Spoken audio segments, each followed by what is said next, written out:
The manhwa begins with a scene where a young boy named Qin Jinyang is seated against a wall outside a house. He's just finished brooming the area, and as he rests, a man approaches him, carrying a bowl of soup. Qin Jinyang, the boy, looks at the soup in his bowl and can't help but think to himself, shit, it's another bowl of swill again.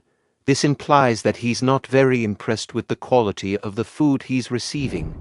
The man who brought him the soup is introduced as Goa Hu. He addresses Qin as Brother Qin and mentions something about intentionally leaving a large piece of chicken skin on its butt just for Qin. As Qin looks at the chicken in his soup, he quietly reflects on his situation. He mentions that it has been 3 years since he transmigrated into this world, and those 3 years have been incredibly difficult. He compares his current circumstances to his past life when he had a demanding overtime work schedule but suggests that those days were better than his current situation. Qin also thought, in the novels, people who transmigrate often receive cheat skills or abilities, but he seems to have only received the potato peels. He contemplates whether he will ever receive his cheat skill, and in his desperation, he considers starving to death with the hope of transmigrating into a better family. Qin then shifts his attention to Goa Hu, who seems to be enjoying his meal very quickly. He asks Hu how he finishes eating so fast, and Hu responds, Brother Qin, I've heard from my elders that the chicken heads are poisonous. You see, I have a robust body. For your sake, I am willing to try whether it is really poisonous. How about it? Qin contemplates Hu's statement and thinks about the supposed poison in chicken heads. He seems skeptical, mentioning that there are no heavy industries in this world, so he questions where the poison would come from. Just as Qin is about to eat the chicken head, a system window suddenly pops up, asking if Qin is willing to donate a chicken head to help Hu fulfill his dream of taking the poison test. Qin agrees to the request.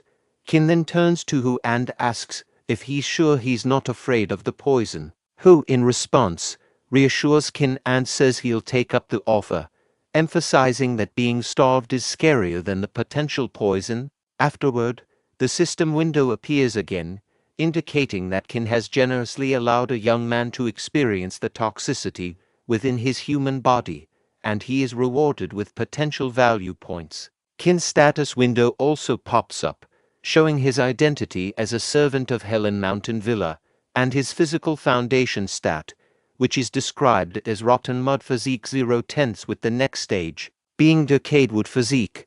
Qin is overwhelmed with joy, believing that his hard work over the past 3 years has finally paid off, and he thanks Mother Nature for these rewards. He's particularly excited that he's finally received his cheat skill. Amidst his celebration, Hu notices Qin's emotional state and encourages him not to cry. He promises to treat Qin to some sheep offal. Hu's thoughts reveal that he believes Qin must have had a difficult past to be crying so intensely. Hu suddenly announces that he needs to leave for work and tells Qin to wait for him. A while later, Qin orders the system to add 1 point to his physical foundation stats. The system confirms the increase in his physical foundation stats, and Qin feels the hazy and heavy feeling in his mind fading away. His physical pain diminishes, and he perceives his thoughts as no longer sluggish. After some time has passed, Qin reflects on the importance of one's physique in this world. He realizes that with a good physique, one's physical abilities, talents, and comprehension can all improve. He credits Hu for his newfound progress. Qin then inquires about Hu's whereabouts, asking another person if they know where Goa Hu went. The person seems surprised that Qin is unaware of the recent developments and informs him that Whole Master has chosen Goa Hu as the attendant disciple of Feng Duiying. Qin asks what an attendant disciple does, and the person explains that they serve alongside formal disciples, assist them, and have the opportunity to interact with more influential and powerful individuals. Suddenly, a person announces that dinner is ready, and everyone gathers round. Qin quickly moves to receive his meal and reflects on how his thoughts and reactions have become more sensitive and agile. Even the act of grabbing food has become effortless, thanks to his improved physique. Qin invites everyone to come closer and offers to serve the chicken heads to them. Other people in the crowd express surprise at his generosity, mentioning that he was starving a while ago, but is now giving away his food. One person calls Qin stupid for not realizing that there was no poison in the chicken heads. However, an old man praises Qin for his kindness, calling him a great man. Qin considers that he will receive more potential value points in return for the things he gives away, which makes his actions worthwhile. The system window appears again, indicating that Qin generously and selflessly fed others while he was starving. As a result, he's rewarded with potential value points. Qin becomes frustrated, realizing that he gave away more than 20 chicken heads but only received 1 point in return. At this point, he hears Hu's voice, and Hu calls him over. Other servants gather round to congratulate Hu on becoming Feng Duing's attendant disciple. Hu doesn't respond to the congratulations and asks Qin why he gave away all the chicken heads. He questions whether Qin genuinely believed they were poisoned, and then presents a surprise for Qin. Other servants express their interest in seeing the surprise, and there's an apparent change in their attitude towards Hu. Afterward, Hu shares the roasted chicken with Qin, and Qin comments on Hu luck. He explains that being an attendant disciple is much better than being a servant, and hints that becoming a formal disciple could lead to an even better life. While Hu explains that being an inner disciple is not easy, and they face harsh punishments and tasks, including copying manuals. He notices that senior brother Feng Duing is busy copying manuals even though it's already dark outside. Qin reflects on his own past life, where he had to do a job similar to copying manuals, and he decides that he would rather peel potato skins than go through such a crisis again. The system window pops up, suggesting that manuals are a source of infinite wisdom and asking if Qin is willing to copy them voluntarily to provide knowledge to those in need. Qin turns to Hu and says, "Old comrade, I need you," Hu responds warmly, expressing that he also feels like having Qin's company and considers Qin his brother. Qin clarifies that he needs Hu to introduce him to senior brother Feng Duing so that he can help him copy books. As night falls, young master Feng Duing finds himself struggling with the daunting task of copying manuals. Goa Hu, a trusted servant, knocks gently on the door of young master Feng's room. Feng Duing, surprised by the late visit, questions why Hu is here at this hour. He insists that Hu doesn't need to stay up with him and should go rest. Curiosity piqued, Feng Duing notices Qin Jinyang standing behind Hu and inquires about the young boy. Hu explains that Qin Jinyang is a friend he made since joining this place as a servant and adds that Qin can write to some extent. Furthermore, Qin is eager to assist Feng Duing in copying manuals. Feng Duing is understandably skeptical, as Qin is, after all, a servant. He expresses concerns about the disparity in handwriting between Qin and himself, as this could be discovered and result in dire consequences. However, Qin steps forward with a bright gleam in his eyes and offers to try. He suggests that their handwriting might align, while Hu vouches for Qin's capability. Feng Duing hesitates but eventually agrees to let Qin give it a try. Nevertheless, he warns Qin about the repercussions if he were to deceive him. Both Feng Duing and Qin take their seats, and Hu stands nearby, watching attentively. Qin observes Feng Duing's writing style and begins copying it meticulously. After some time, Feng Duing is shocked by the quality of Qin's work. He can hardly believe his eyes and exclaims that Qin's handwriting is incredible and practically indistinguishable from his own. Qin modestly reveals that before joining the servant hall, he used to assist his godfather, a fortune teller, in copying charms and seals. Qin pondered to himself, "During my school days I used to forge my parents' signatures on all exam papers." He never anticipated that his ability to imitate handwriting would come in handy here. In addition, to his astonishment, the manual they are copying happens to be a martial arts technique, which he considers a jackpot. The system window pops up, indicating that the mission has been accomplished. Feng Duing, appreciative of Qin's contribution, rewards him with 5 silver taels. Feng Duing hints that he may offer more when he has a more flexible budget. Qin is grateful for the recognition and can't help but admire senior brother Feng for his potential wealth. System window pop-up showing information. As a real man, one should regard money as dirt. Will you refuse it? After reading the system window, Qin state, I don't want this money. And explain, I came here to copy manuals because of my friendship with brother Hu, and I admire senior brother like it. System window pops up providing information about mission completed reward. Qin decides to allocate all 2 points to his physical foundation stats, believing that this will enhance his efficiency in copying manuals and clear his mind. Feng Duing kindly offers to pay Qin up to 100 silver taels for his help with manual copying, demonstrating a strong sense of gratitude. He asks Hu to escort Qin back to the servant hall and assign him easier tasks. Both Hu and Qin express their sincere thanks, and they show their appreciation to senior brother Feng. The following day, in the firewood storage area, Hu informs Qin of his new task, which involves supervising the firewood. Qin is only required to carry firewood during meal times. The other servants willingly offer to assist with carrying the firewood. Hu inquires, brother, what do you think? This job seems quite straightforward, doesn't it? I need to head back now. We'll catch up tonight. Qin nods in agreement and replies, see you later tonight. Qin, with some free time on his hands, decided to delve into the Great River technique. Despite his average aptitude, he remained optimistic about mastering the fundamentals of this ancient practice.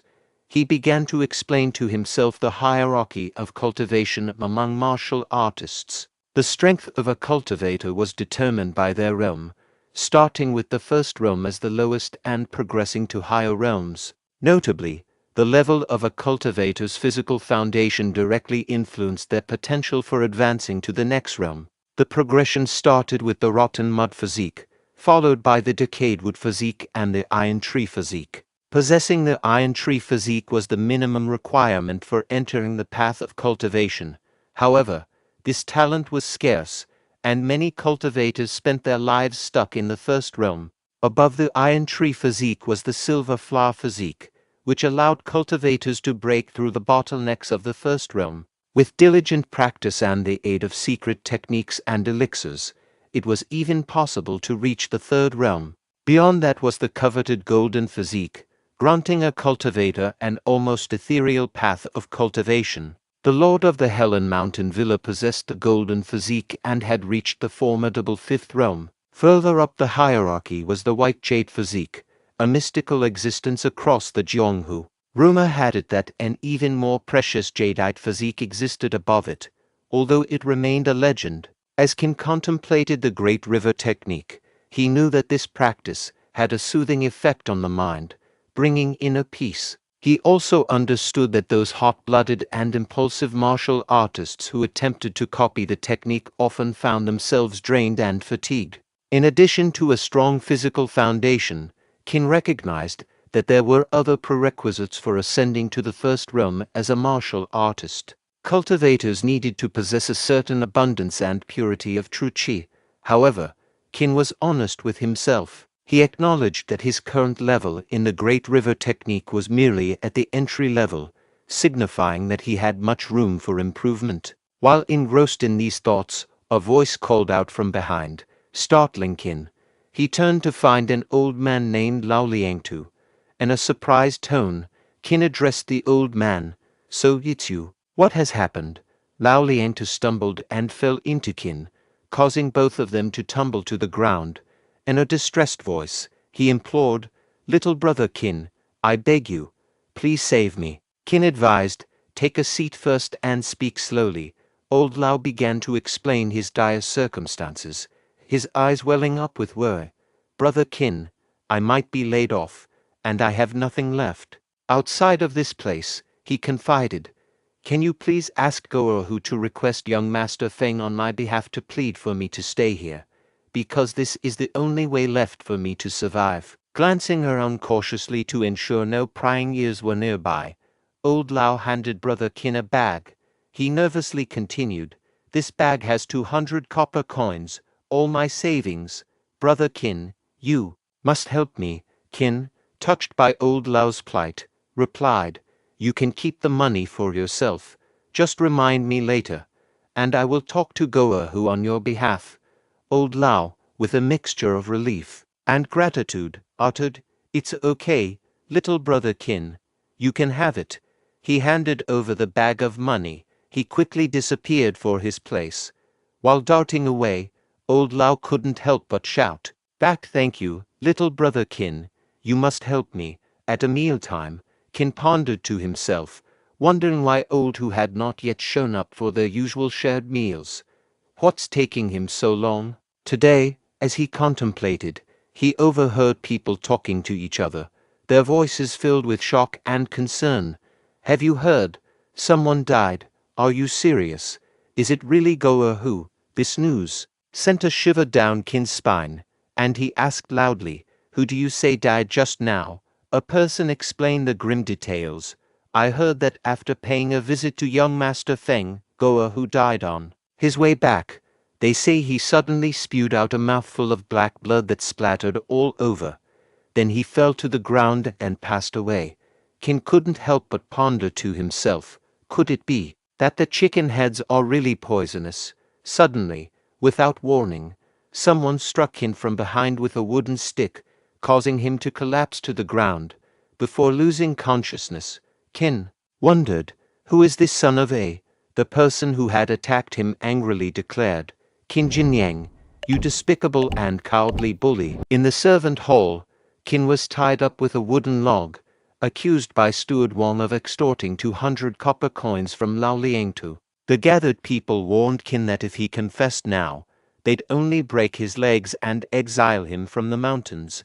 But if the whole master arrived, he'd have no way out. In anger, Qin vehemently denied taking any money from Lao Liangtu, demanding evidence to support the accusation. Steward Wang scoffed at Qin's protests, thinking of his own aspiration to become Feng Duing's attendant disciple now that Goahu was dead. The gatekeeper announced the whole master's arrival, and both Steward Wang and Lao Liangtu greeted him. Steward Wang presented the evidence, mentioning that Lao Liangtu's exclusive mark was on the stolen coins, and they had sent men to search Qin's room. Old Lao reiterated his claim, stating that Qin had blackmailed him using Goahu and young Master Feng's names, threatening exile if he didn't pay. The whole master implied that Lao Liangtu might have tried to bribe Goahu before his death and questioned his motives. Qin asked Lao Liangtu why he was slandering him, to which Lao Liangtu retorted, questioning Qin's own conscience. Inwardly, Lao contemplated betraying Qin to regain his 200 copper coins. Qin was shocked by this remark of Lao. Inside the infirmary, Feng Duing asked the old Hu, I heard you vomited blood. How do you feel now? In response, Hu stated, young master, I'm all fine now. In fact, I feel more energized than before. Feng Duing turned to the physician and asked, how come old Hu is perfectly fine, even after vomiting so much blood? The physician explained, he must have had stagnant poison in his body, and may have accidentally consumed another poison. Since those two poisons happened to neutralize each other, it led to him vomiting out the stagnant poison along with his poisoned blood that had been accumulating all these years. In response, Hu stated, but I haven't come into contact with any poison recently. The only possibility is that the chicken head brother Qin gave me contained poison. The physician explained, since that's the case, it must be that chicken head. Chicken heads don't usually contain much poison, but that poison just happened to nullify the stagnant poison within your body. Who stated, then, doesn't this make brother Qin my savior? Young master, I have something to ask of you. An old servant is about to be dismissed. Qin Jinyang told me to request on his behalf to arrange a job for him, so that he may continue staying here. In response, Feng Duing stated, no problem. I'll let this old servant clean my courtyard when I return. Qin Jinyang is our lucky star. We can at least do him this favor. Who stated, thank you very much, young master. I'll relay this good news to him right away. Feng Duing asked, what's the rush? It's not as if he'll die if you wait for a while. Meanwhile, the servants returned after completing their task of checking Qin's room. They entered the hall and reported to the master. The steward Wang silently contemplated, thinking to himself, Qin Jinyang, the evidence is here. Once the hall master gives the order, I will swiftly end your miserable life. The hall master inquired, what is the situation? One of the servants responded, Hall master, this subordinate thoroughly searched and overturned the entire quarter, but couldn't find a single copper coin. Steward Wang was shocked by hearing the report. Steward Wang turned towards Qin and demanded, how is that possible, Qin Jinyang? Where did you hide the money? Qin spoke up, addressing the hall master. I would like to lodge a complaint. I am being framed by Lao Langtu and Steward Wang. Please search Lao Langtu's quarters. The money may be hidden beneath his bed. The hall master issued the order to search Lao Langtu's quarters. In response, the servant acknowledged. Yes, sir, Steward Wang exclaimed. Bullshit. Who do you think you are? Why would I frame you? Lao questioned Qin. Qin Jinyang, things have already reached this state. Why are you still trying to deny it? At most, I'll burn more paper money for you after you die. Qin retorted. Lao Langtu, it seems you've been groveling at Steward Wang's feet for the past 2 days. Qin recalled the memory of when he had Lao's money. A system window appeared, instructing him to give the old man his hard-earned money. Qin thought to himself, I'll return it, since that's what the system says. When Lao Langtu left for work, Qin discreetly placed the money beneath his bed. At that moment, the servant returned with the money in his hands. The hall master asked, have you thoroughly checked it? The servant replied, yes, sir. This bag containing exactly 200 copper coins was found beneath the bed in Lao Langtu's quarters. There is no mistaking it. These are all Lao Langtu's copper coins, and they even have marks on them. Lao Langtu silently cursed, crap, this bastard, Qin Jinyang, must have found it inconvenient and decided not to help me, so he returned the money. You should have informed me, bastard. You've screwed me over big this time. In the midst of the commotion, whose voice echoed as he shouted for the door, calling out, Brother Qin, he has done what you asked of him. Steward Wang found himself deep in thought and wondered, Goer who, didn't he already die? Undeterred, Hu continued, revealing, young Master Feng agreed to let Lao Langtu stay and clean his courtyard. Seeing crowd of people gathered in front of him, Feng Duing inquired, why are so many people gathered here? Then they both noticed Hall Master. With respect, they both greeted, Hall Master. Steward Wang explained, Hall Master, this old thief came to complain to me. He was just enforcing the law impartially and thus apprehended Qin Jinyang. He didn't know anything about all this. Following the way of the main hall, he'll kill this old thief right away. The hall master intervened firmly, stating, stop right there. Who expressed his concern, saying, brother, you've had it hard. In response, Qin exclaimed, good gracious, brother Hu, you're fine. The hall master, making a decisive move, announced, Qin Jinyang, I'll pass this sword to you. You may do as you wish regarding Lao Langtu. It's up to you whether you kill, spare, or slowly torture him. Lao Langtu pleaded, Qin Jinyang, I beg you, please spare me. I was wrong, I was blinded by greed. Killing me won't bring you any wealth. My life isn't worth you dirtying your hands. Please spare me. Remembering the man's previous actions, Qin used the sword and swiftly chopped off his head in one strike. A window popped up, displaying the message, mission accomplished. He had successfully ended his life and liberated the old man from life sufferings, rewarding potential value, 3 points. Seeing this, the whole master commended, you're quite courageous, Qin Jinyang. From today onwards, you will be the guard of the servant hall. You may patrol with the guard squad tomorrow. Qin expressed his gratitude, saying thank you, hall master. The hall master then instructed, Duing, follow me to my study room. In response, Feng Duing obediently replied, yes, father. Who reassured Qin, there is no need to overthink. You just killed an ungrateful snake. You just received a huge promotion. I'll treat you to a meal to celebrate this occasion later. Qin reflected to himself, at best, gods are bodyguards. This time, everything was entirely down to chance. When I'm framed again, will I be as fortunate? In reality, a person who is excessively kind is only met with death. The world's rule is an eye for an eye and a tooth for a tooth. No matter what, I have to get stronger. At the servant hall, Qin contemplated the unstoppable force of luck that had bestowed upon him. Upon becoming a god, his salary had arrived promptly, leaving him with some time to spare. It was then that he decided to extend an invitation to old Hu for a delightful meal. With a warm smile, Hu exclaimed, "Brother, I finally found you. I've been searching all over for you." In response, Qin joyfully replied, "Old Hu, you've arrived just in time. I was actually planning to seek you out. Have you happened to cross paths with Xiao Guzi, the young one who usually accompanies me on patrol and never leaves my side?" Pointing in a certain direction, Hu remarked, "Are you in search of Xiao Guzi? Isn't he right over there?" In a loud and hearty voice, Qin called out, "Hey, Xiao Guzi!" Xiao Guzi turned around, his voice quivering as he spoke. "Master Qin, Master Hu." Curious, Hu inquired, "What's troubling you, my lad?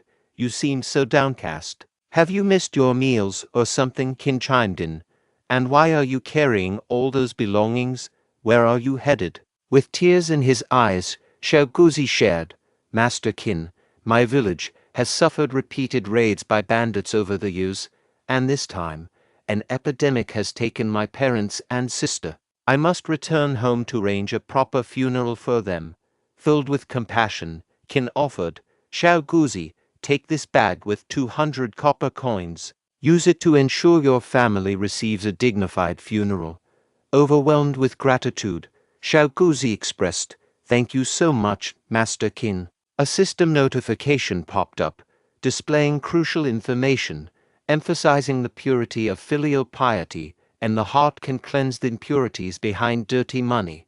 Rewarding potential value, 1 point. In his contemplation, Qin found himself grappling with unease while holding onto Lao Liangtu's money. He firmly believed that the virtuous path was to perform a benevolent deed and bestow all of it upon Xiao Guzi. The system window appeared again, reiterating the paramount significance of filial piety over all else. It posed a question to Qin, inquiring if he was willing to contribute his entire savings to ensure a peaceful rest for the departed. Upon absorbing the message within the system window, Qin declared, "Xiao Guzi, your devotion to filial piety is truly moving, and it has deeply touched my heart.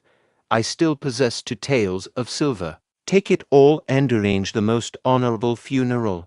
Please, do not refuse." Qin ruminated within himself, "I've just come into this wealth, and yet, I'm already contemplating giving it all away." Xiao Guzi asserted, "Master Qin, you absolutely cannot do this." In response, Qin replied, "Enough talk, hurry and return home." Another system notification appeared, rewarding Qin with a potential value of 3 points. Both Qin and Xiao Guzi observed as the latter departed. Turning to Hu, Qin expressed, "Originally, I had planned to treat you to a splendid meal."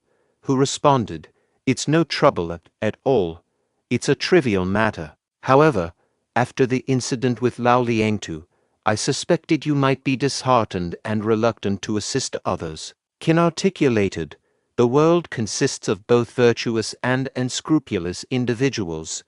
We should not judge the many by the actions of a few wicked ones. Since my time as a god, Xiao Guzi has faithfully served by my side, displaying wisdom and dedication.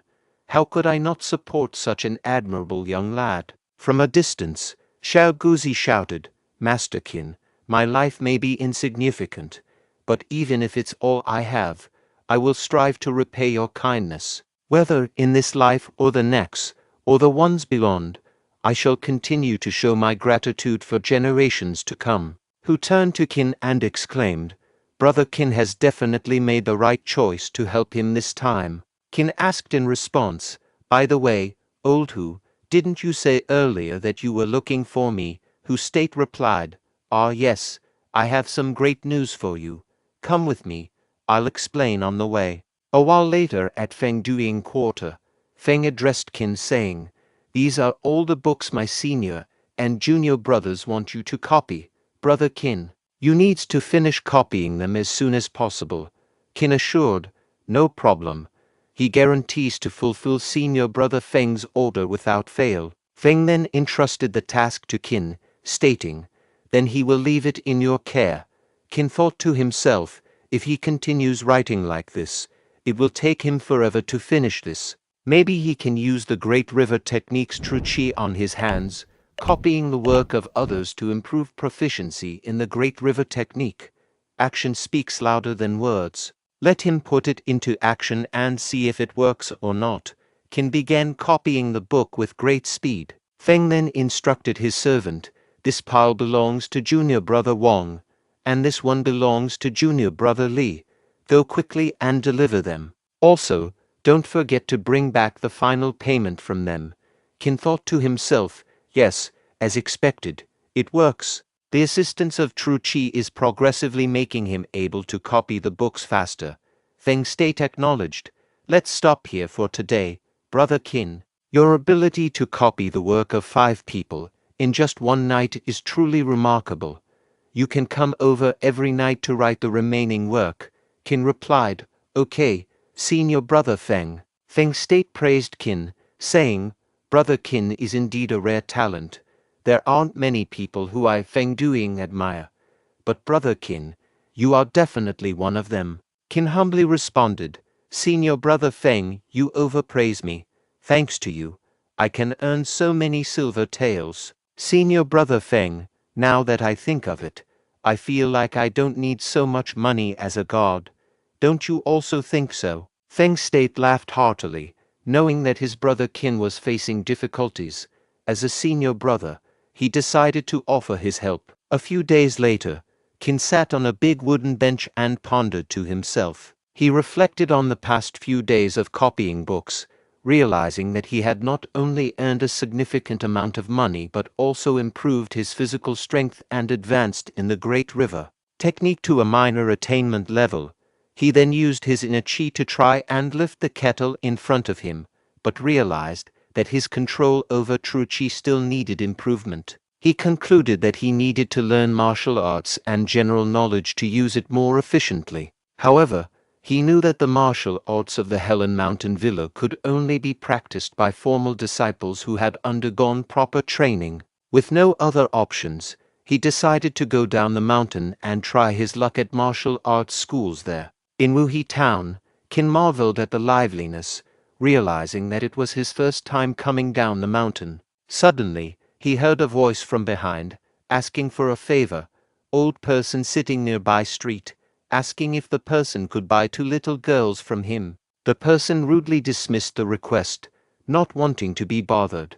The old man pleaded, explaining that if the girls continued to follow him, they would starve to death. The person responded harshly, claiming that giving the old man a steamed bun was already generous enough and refused to help further. Unable to bear the situation, Qin turned to a nearby shop. Qin requested the shopkeeper to give him 2 buns and put them in a paper bag. The shopkeeper agreed and prepared the order. The old man, still crying, told his daughters that they could share the steamed bun. He blamed himself for their current situation, expressing his inability to grow crops or sell them to provide a chance for his daughters to survive. One of the children comforted their father, urging him not to cry. Moved by their conversation, Qin approached the old man after purchasing the buns. Approaching near the old man, Qin stated while hiding behind a wall, There is some broken silver under the buns in the paper bag beside you. Go back and use it to farm. Don't make too much noise. Hearing that, the old man turned toward his right side and found a bag. After looking inside the bag, he started crying again. The children worriedly asked, Father, are you okay? The old man stated, Bodhisattva, a bodhisattva came to my rescue. Wife, did you see that? I've encountered a living bodhisattva. A system window popped up, showing the information. He saved a struggling family, rewarding potential value. 2 points, Qin stated. The next step of the plan is. Then he heard a voice of a child saying, I can sing and do shameless things. I can also sell myself for my whole lifetime. Another child said, my mother is seriously ill. I am willing to fight for just 1 copper coin. Who wants to fight with me? A notification prompt appeared. Would he help a filial daughter bury her deceased father? Would he help a lost teenager return home? The system asked Qin, is he willing? Is he willing? After all, later, a system window showed information, potential value, 22 points. Qin thought to himself, he really earned so many potential points. In this world, where the weak are preyed upon by the strong, life is so difficult for the common people to live through. If old who were to know that he gave away so many silver taels, he would probably be angry to death. Forget it. Let's not think about these things for now. System. Add all of his potential points into his physical foundation. A system window popped up, showing information.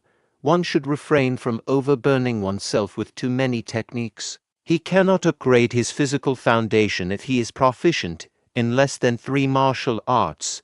Qin felt disappointed after reading the system window. A trio of bandits stands at a distance, observing Qin's peculiar behavior. One of them remarks, hey, do you see that kid over there? He's acting really odd. Is he unwell or something? The person on the left responds, why bother? What matters is that he seems to be carrying money. The person in the middle suggests, let's plan to ambush and rob him once he leaves town. Qin reached the entrance of a prestigious town academy, exclaiming, at last, I've found it. Contemplating, he mused, I scoured the entire town to discover a martial academy like this. I wonder about its interior. Opening the door, he queried, hello, I'm seeking a master for training. Why is the martial academy so dark inside? It's not haunted, is it? Seated in a chair, an old man named Kenway replied, a customer, disciples, come out and welcome the newcomer. Aligned, the disciples greeted, yes, master. One disciple addressed Qin, greetings, newcomer. Watch me perform. White crane spreads its wings. Another added, observe angry crow takes flight. Observing, Qin apologized, I believe I'm in the wrong place. Chief Kenway stood and reassured, no, young martial artist, you're in the right place. Enquiring, he asked, what would you like to learn? Qin questioned. Then, what martial arts do you teach here? Chief Kenway clarified, our academy offers everything, including 18 weapon types. We master all, cultivating Taihik, Truchi internally and strengthening externally.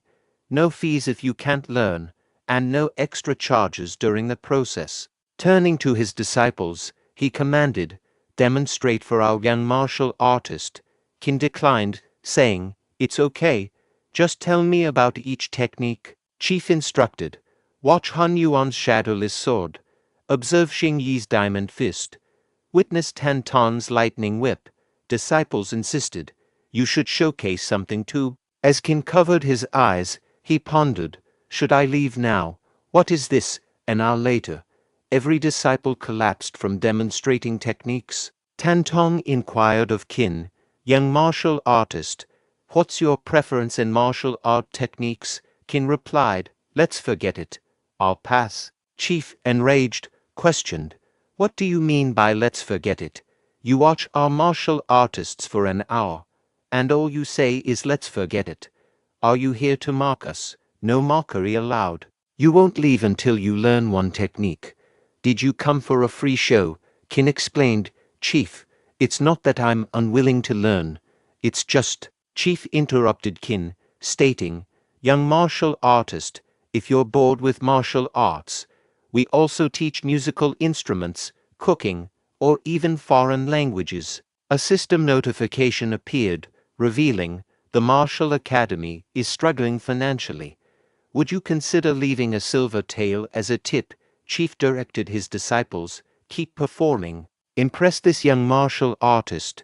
Qin pleaded, stop, enough. Chief, to be honest, I'm involved in the underworld and urgently need a martial art technique, but what these seniors are demonstrating might not be suitable. I apologize for taking up your time. Consider these silver tails as a tip, and I wish your academy the best. A system window displayed.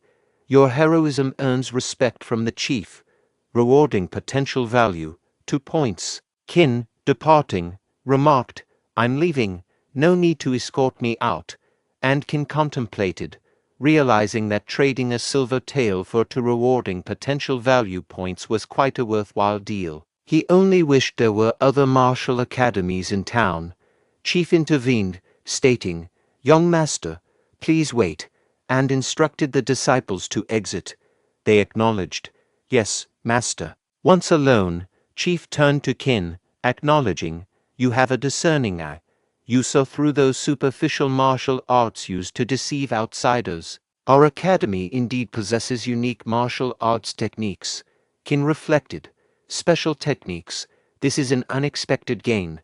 He inquired, Could the chief demonstrate them for me? Chief, seizing sand from the ground, declared, Certainly. I'll give you a taste. Don't blink, throwing the sand toward Qin. It passed in front of his eyes and struck the practice dummy behind him. Qin questioned, Is that all? Isn't this just throwing sand when you can't win a fight? Chief replied, You're too naive, young man. Have you heard of hidden weapons? Qin asked. Hidden weapons? Like techniques using shurikens and darts for a single-shot kill? Chief inquired. That's nothing. Are those just ordinary weapons? What makes them worthy of being labeled hidden weapons? He continued, Listen carefully. The essence of hidden weapons lies in their concealment. Catch your enemies off guard. Strike when they're unprepared. Additionally, they should be portable and ideally carried at all times. A handful of sand can confuse enemies, buying time for escape or forcing them to reveal weaknesses. For the final blow, a blade is still preferable. Examine the dummy's eyes closely. Qin, visibly surprised, thought, It's filled with tiny nicks resembling needle pricks. Chief elucidated, This is the application of our dirt field technique. It allows manipulation of dust, sand, loess, lime, and even various poisonous powders. Qin expressed interest, stating, I want to learn this technique. Name your price. Chief Kenway cautioned, This hidden weapon is our family's exclusive technique, passed only to male direct descendants. You, an outsider, consider learning our secret technique. Qin insisted, Just state the price. Chief proposed, Given your unique skeletal structure, you are an extraordinary martial arts talent. 300 taels, I guarantee mastery. Qin countered, 10 taels of silver. Take it or leave it. In a hushed tone, he added, Why not resort to robbery? Chief agreed, Fine, 10 taels it is. I'll teach you for a day, with no guarantee of mastery. Follow me to the training ground if you accept. Chief pondered, It's challenging to determine if someone can truly grasp this generational technique. Even our great-grandfather, with a silver root bone, took 61 days to learn the basics. Learn some basics and then scram. That's 10 taels richer today. A day for us common folks to celebrate. Chief instructed, I'll start the timer. Remember, the dirt field technique involves coating dirt with true qi before throwing it. This aids in understanding the theory. Guide the qi down your center. Feel it down your spine. Kid, are you following? Don't tell me he fell asleep. Later, a system window appeared, proposing, use 5 potential points to unlock and learn the basics of the dirt field technique. Qin instructed the system to proceed. The system displayed Qin's profile. Qin Jinyang, with a rotten mud physique foundation, a servant of Helan Mountain Villa, progressing to decayed wood physique. Martial arts skills included the Great River Technique beginner level and Dirt Field Technique basic level. Potential value points stood at 0. Chief inquired, How's it going? Any confusion? Utilize these 24 hours to ask anything? Relieved, Qin expressed gratitude. I appreciate the chief's guidance. This technique will be invaluable. I've successfully learned it. Chief questioned, Learned it. Are you kidding? Don't dream of a refund even if you leave now. Internally, he mused. Learned it so easily. Who does he think he's fooling? Let's see if I can beat some sense into him if he asks for a refund later. Are all young people this arrogant? The system window appeared again, suggesting that the chief was suspicious of his extraordinary intellect and wondered if he would showcase his abilities to broaden his narrow perspective. System inquired if Qin would demonstrate the dirt field technique, challenging the narrow-minded man to recognize a true genius. Casting doubt, Chief asserted that even top-tier geniuses couldn't grasp it instantly, let alone Qin. Criticizing Qin's pretentious demeanor, Chief accused him of feigning genius martial artistry. Complying, Qin demonstrated the dirt field technique on the chief by swiftly grabbing his leg and tossing him to the ground like a pile of dirt, leaving Chief astonished and collapsed on the ground. A system window appeared, heralding that Qin's talent and diligence had garnered admiration, earning him 2 points of potential value. Post-demonstration, Qin departed the martial art academy, returning to the mountain. Contemplating that he'd acquired a worthwhile technique, he happily anticipated a nap upon his mountain return. Unexpectedly, a person confronted Qin, brandishing a sword and demanding money. The system window identified the assailant as a Grade 1 martial artist robber. Acknowledging the situation, Qin assured the person that the money would serve as his travel fare. Other companions of robber judged Qin as a gradeless, timid individual, wealthy yet frightened. Dismissing Qin's intervention, he believed the 2 present was sufficient, and beknownst to them, Qin schemed to use the dirt field technique on the Grade 1 martial artist and his companions. Qin employed the technique to blind all. In response, the martial artist remarked, "Your fate is sealed, kid. You've offended the Steel Dragon tribe, and your face is etched in his memory." Qin retorted, "Now that you recall me, that's even more reason not to spare you." The martial artist protested, "You can't kill me, I am." Qin interjected, "Don't move. My blade might find a new path the moment you do." He swiftly used his blade to dispatch the robber. The system window displayed, he successfully eliminated a threat, ensuring the area's safety. Rewarding potential value, 2 points. You successfully eliminated a threat, ensuring the area's safety. Rewarding potential value, 1 point. You successfully eliminated a threat, ensuring the area's safety. Rewarding potential value, 1 point. The following morning, outside Qin's quarters, someone knocked on the door. Qin shouted, "Who's there? It's too early. I'm on leave today." Old Hu replied, "Brother, it's me, Old Hu." Qin, opening the door, inquired, "What's so urgent, Old Hu? It's early." Hu suggested, "Let me take you somewhere nice." Qin promptly shut the door, declaring, "I'm not interested." Undeterred, Hu persisted, knocking hard, and insisted, "Qin, open up. There's good food and pretty ladies." Qin, lying on his bed, mused, "Pretty ladies. Is Old Hu smitten?" A system window appeared, stating, "His friend has a wish. Will he generously fulfill it?" Qin thought, "Fine. I'll go this once for Old Hu's sake." Another system window appeared, noting, "You generously fulfilled his brother's wish. Rewarding potential value, 1 point. Your considerate gesture towards your brother is commendable. Rewarding potential value, 1 point." Surprised by their location, Qin pondered, "The original networking group. Well, that's unexpected. I thought this kid fell for someone." Qin declined, saying, "Old Hu, I'll skip your squire tea party." Hu insisted, "No way. You have to go. Even if you don't want to. Do it for me." Secretly, Hu thought, "I went through so much trouble to bring you here. I can't let you escape." A system window appeared, stating, "Your brother sincerely wishes for your participation. Will you do him this favor?" Qin considered, "Oh well, it's a chance to meet more people in this world." Another system window appeared, noting, "By doing your brother a favor, you've proven your loyalty. Rewarding potential value, 1 point." Who urged, "Brother, let's go." Let me introduce you to everyone. Brother Zhang, meet my brother, Qin Jinyang. He's a god in the servant hall and even knows how to read. Perfect for Miss Changlin. I brought him here to meet her today. What do you think? Who exclaimed. Qin thought. Is he setting me up on a blind date? Miss Changlin retorted. Who's that? Which Tom, Dick, and Harry dares to say they're worthy of me? Who, sporting a smile, remarked, Sister Changlin, my brother possesses limitless potential. You'll undoubtedly be satisfied. Changlin inquired. You're my blind date. Why are you just staring? Don't you have a gift for your blind date?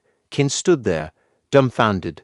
Zhang commented, Brother Hu, it appears this man lacks the courtesy to bring a decent gift. If this is your introduction, let's just forget about it. Nervously, Hu responded, Brother Zhang. Zhang, unrelenting, remarked, a god, elevated from servant to a miserly god, earns a bit more and forgets his status.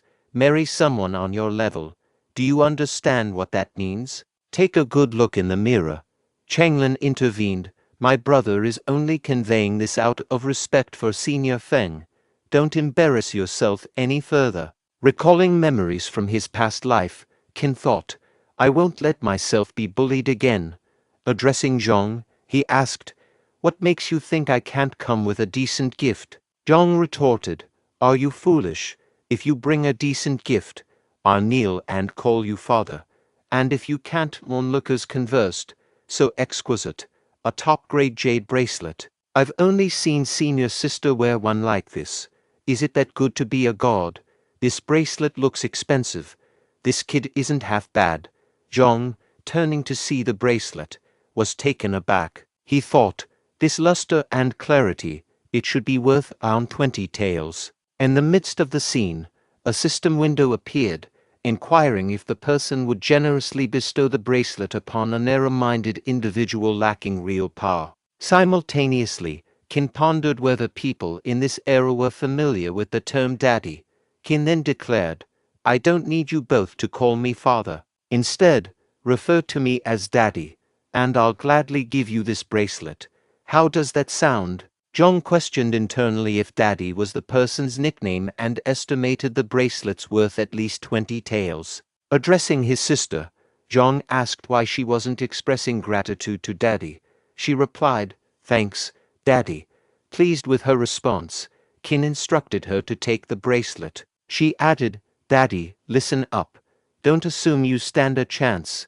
The people pursuing me could form a queue extending out of the mountain villa. However, I can introduce you to a female worker from our intricate craft hall. A system window popped up, confirming the successful gifting of the bracelet, with the recipient expressing genuine liking, rewarding a potential value of 3 points. Qin, feeling relieved, thought it was a good outcome. Initially, he believed he was assisting old Hu with his date, only to end up presenting a gift to his blind date. Turning to Qin, who inquired about the meaning of the word daddy and why Qin preferred to be called that. Qin explained that, in his hometown, daddy is a respectful way for a son to address his father. Amused, Hu laughed and asked if it was the same as father and meant thank you daddy instead. From a distance, Zhang expressed gratitude to daddy for the gift and announced that he and his sister would be departing. Qin, smiling, remarked on Zhang even expressing gratitude. As Zhang moved away, he informed his sister Changlin that he initially doubted Goa Hu's claim about this god's wealth. He advised her to string the fool along and extract money. Changlin replied, Got it, brother. Approaching Qin and the gathered crowd, a girl in a red dress questioned, Why is everyone gathering here? What's with all the joking and noise? Quickly, disperse. Curious, Qin turned to Hu and inquired, And who is that? Hu responded, Brother, we should leave quickly. This is the third senior sister of our mountain villa. She's extremely powerful. As they departed, someone grabbed Qin's shoulder from behind and praised, Beautifully done. I never liked those young siblings, money-hungry pigs abusing their power. The opposite of Brother Qin, so quick-witted and bold. The person introduced himself as Zhou Shaosu, expressing admiration for Qin. Xiaosu explained, I really admire brother Qin, so I came to get to know both of you, who clarified, my brother stood up for us. It's a shame a gift had to be given. Qin remarked, just as you'll lose, you'll earn. You can always earn back the money, but you can never stand up for yourself again. Xiaosu agreed, well said, brother Qin. By the way, I have a money-making opportunity for someone as bold and witty as you. Interested? Qin questioned. Opportunity. Later on, Qin and Xiaosu sat facing each other. Xiaosu proposed, escort the felon, Tongzhimong, on death row, from the torture chamber to the county government office. Internally, Qin hesitated. A felon on death row, risking my life right from the start. Xiaosu continued, consider this a plea for help. Our senior needs assistance in finding a suitable escort for the mountain villa. Qin asked, what crime did Tongzhimong commit? Xiaosu conveyed that Tongzhimong, a solo bandit with a history of numerous wicked deeds, had been captured by the mountain villa.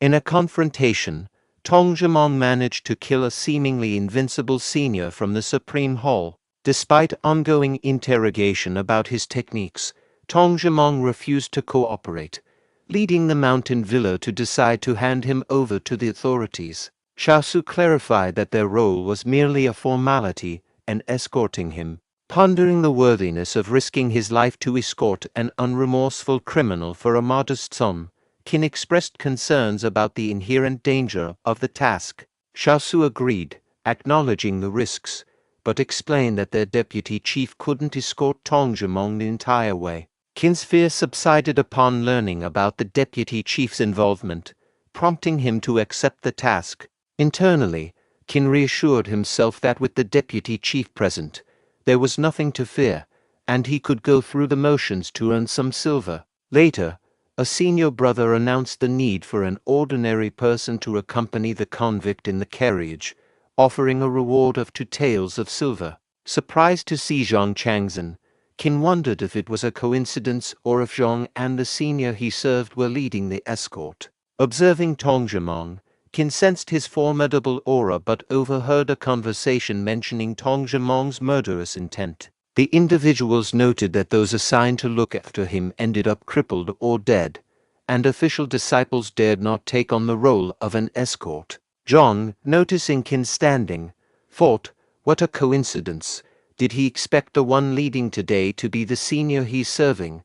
The senior urged, hurry it up, who's going to do it? Zhang pointed towards Qin, saying, senior, I think he can do it. Zhang, gesturing towards a nearby person, remarked, the individual there is Qin Jinyang, senior brother. Observe how he exudes dignity and capability. Qin, smiling, replied, as a newcomer, I fear handling such a challenging task. Please forgive me, senior brother.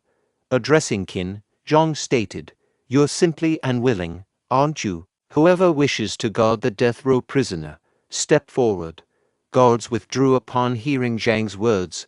The senior instructed Qin, get into the cart now. Reacting angrily, Qin turned to the other guards, exclaiming, these scoundrels. Approaching Qin, the senior asked, enter willingly, or shall I chop your legs off and throw you in? A system window asked, the prisoner is lonely.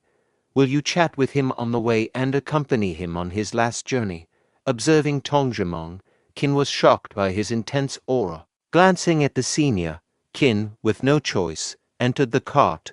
The senior ordered the departure, and Qin standing in front of Tongzhimong. Qin thought, this feeling, this pressure, it's like facing a fierce tiger on the road. Tongzhimong asked, young man, did I scare you? A system window displayed, you escorted the death row prisoner. Rewarding potential value, 10 points. Reading the system message, Qin pondered, infuriated with the old system for favoring dangerous missions with more potential points.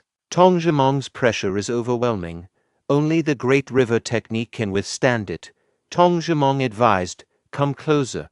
The pressure will crush you if you stay too far. Qin considered, closer means less pressure, still imposing, and the Great River technique may not last. I might burst and die. moving towards Tong Jimong, while he was little distance for him. Tong Jimong laughed, saying, "Let me taste your blood." Realizing his mistake, Qin exclaimed, "Damn it, I misinterpreted his words." A system window appeared, offering items for a sleep-deprived strong man. Options included a coarse cloth pillow, sleep aid powder, and a sheep counting picture book. Qin thought, not a pillow or a picture book, hypnotizing powder with the Great River technique and dirt field technique. Tong Jimong laughed while Qin strategized, "System, you finally done right for the male protagonist. Scoundrels outside won't care about movements inside the cart, suiting me fine." Qin used the Great River technique, dirt field technique, and hypnotizing powder. Meanwhile, he also affected by Tong Jimong's aura. Noticing a hypnotizing powder, Tong Jimong exclaimed, "This is a complete disaster." Qin collapsed and lost consciousness. A senior outside the cart, sensing Tong Jimong's aura, commented, "The kid is dead. Good, Tong Jimong's killing intent can calm down now." Zhang silently reflected, "Qin Jinyang, you're finally dead." Later, Qin regained consciousness and rose. Tong Jimong, puzzled, asked, "Who are you?" Qin retorted, "Are you confused?" A system window appeared, stating, "The strong man in front of you is hypnotized. Rewarding potential values, 5 points." Qin, reading the message, thought, if that's the case. He then claimed, "Son, I'm your father. You don't even remember me now." Tong Jimong, disbelieving, asked, "Father?" Qin shouted, "Fool, don't you recognize your own father? How's your rotten fist essence technique? Recite it for your father." Tong Jimong complied, "Father, your child will recite it now. Mountains are fixed, moments follow 9, and he continues." A system window prompted, "To learn rotten fist beginner level, 15 potential points are needed. Allocate the points." Qin agreed. His profile displayed as Qin Jinyang with a decade wood physique 19/20, a Helan Mountain Villa servant. Skills, Great River technique bottleneck, dirt field technique minor attainment, and rotten fist beginner. Potential value, 1. Another window asked to use more hypnotizing powder for a peaceful to let him pass away in a happy dream, because this man has suffered too much torture. Qin mused, "So, this is rotten fist martial arts. There must be more good things." Curious, he asked Tong Jimong, "Son, you've worked hard. Where's your hidden savings?" After a while, the group arrived at their destination, and Qin stepped out of the cart. He greeted Master Fu and Sir Liu, saying, "Hello, Master Fu, hello, Sir Liu." Zhang and the senior were astonished to see Qin alive and well, pondering, "Is he really unharmed? Did he not perish? What's going on?" Meanwhile, Liu was impressed by Qin's bravery and approached him, noting, "This young hero possesses both courage and potential." Qin thanked Sir Liu for the compliment. As Master Fu observed them talking, Qin modestly downplayed his actions, while Liu expressed his admiration. Liu then informed Qin, "My government office has formed a new patrol unit, and we could use someone like you. The future looks promising." Suddenly, a system prompt appeared, stating, "Master Fu highly values reputation. A true man remains steadfast despite poverty or low status. Will you uphold his honor?" Qin noticed and replied to Liu, "Thank you for your kindness, Sir Liu. I am a humble peasant from a mountain villa. My loyalty lies with the villa, and I'm even willing to sacrifice for it, regardless of future prospects." Another system message appeared, declaring, "You have upheld Master Fu's honor, rewarding potential value, 4 points." Liu smiled and announced, "Well said. Bring 10 taels of silver to reward this young hero." Master Fu, chuckling, also promised Qin a reward of 15 taels. Qin happily anticipated the payment for completing the mission, while Zhang and the senior seethed with anger. After a while, Qin, studying the map, mused to himself, "Tong Jimong's savings must be on here." Doubting Tong Jimong's honesty, he pondered, he shouldn't have lied about the location. Inquiring, "So it's supposed to be here, but where's the ruined temple?" Lost in thought, he accidentally stepped on a sleeping tiger's tail. Startled, Qin turned to find an angry tiger behind him. Panicking, he ran while attempting to use hypnotizing powder, which proved ineffective. Bewildered, he resorted to throwing various items from his inventory. Fearing the tiger, he decided, I should hide in the bushes for a moment. Unfortunately, hiding led him to a cliff, and he tumbled down, thinking, ouch. Relying on rotten fist and dirt field technique isn't sufficient. I need to learn Qigong soon. Surveying his surroundings, Qin discovered the desired ruined temple. Examining the area, he speculated, someone tried to take Tongjiang's treasure, but the divine statue protected it. Outsiders can't grasp the rotten fist technique. Perfect opportunity to test it. Using the technique, the statue crumbled, revealing a wooden box. Excitedly, Qin, open it, he exclaimed. Golden leaves, I'm rich, and this small bottle. Is it medicine? A system window appeared, presenting information. The system asked Qin if he wanted to spend 20 potential points to appraise a bottle of high-grade medicine. Qin replied, expressing insufficient potential points but acknowledging the medicine's value. He assured that the rest was manageable and he moved to a village orphanage. And upon leaving, he mentioned having enough food for half a year. Grateful, the person referred to Qin as a benefactor and living bodhisattva. Another system window notified Qin that his kindness had saved the entire orphanage and provided winter sustenance, rewarding him with 10 potential points. Qin continued helping poor villagers, and they expressed gratitude. Qin then instructed the system to upgrade his physical foundation. A profile window displayed information about Qin Jinyang, the god of Helan Mountain Villa, with a 39 out of 40 iron tree physique. His martial arts skills included a bottleneck-level Great River technique, minor attainment in dirt field technique, and beginner-level rotten fist. His potential value stood at 17 points. Another window outlined the requirements for upgrading Qin's physical foundation to a silver flower physique, indicating the need for 5 martial arts at the perk level and 30 potential points to upgrade the Great River technique. The third senior sister noticed Qin, recognizing him from a recent gathering of junior disciples. She asked Shaoji to find out which hall the god belonged to. Pondering Qin's purpose, the senior sister noted his seemingly sneaky actions along with his benevolence toward the elderly, weak, and sick people. Spotting Qin, Changlin whispered to herself, finally, the long-awaited moment. She approached Qin with a smile, saying, what a coincidence, it's Qin Jinyang.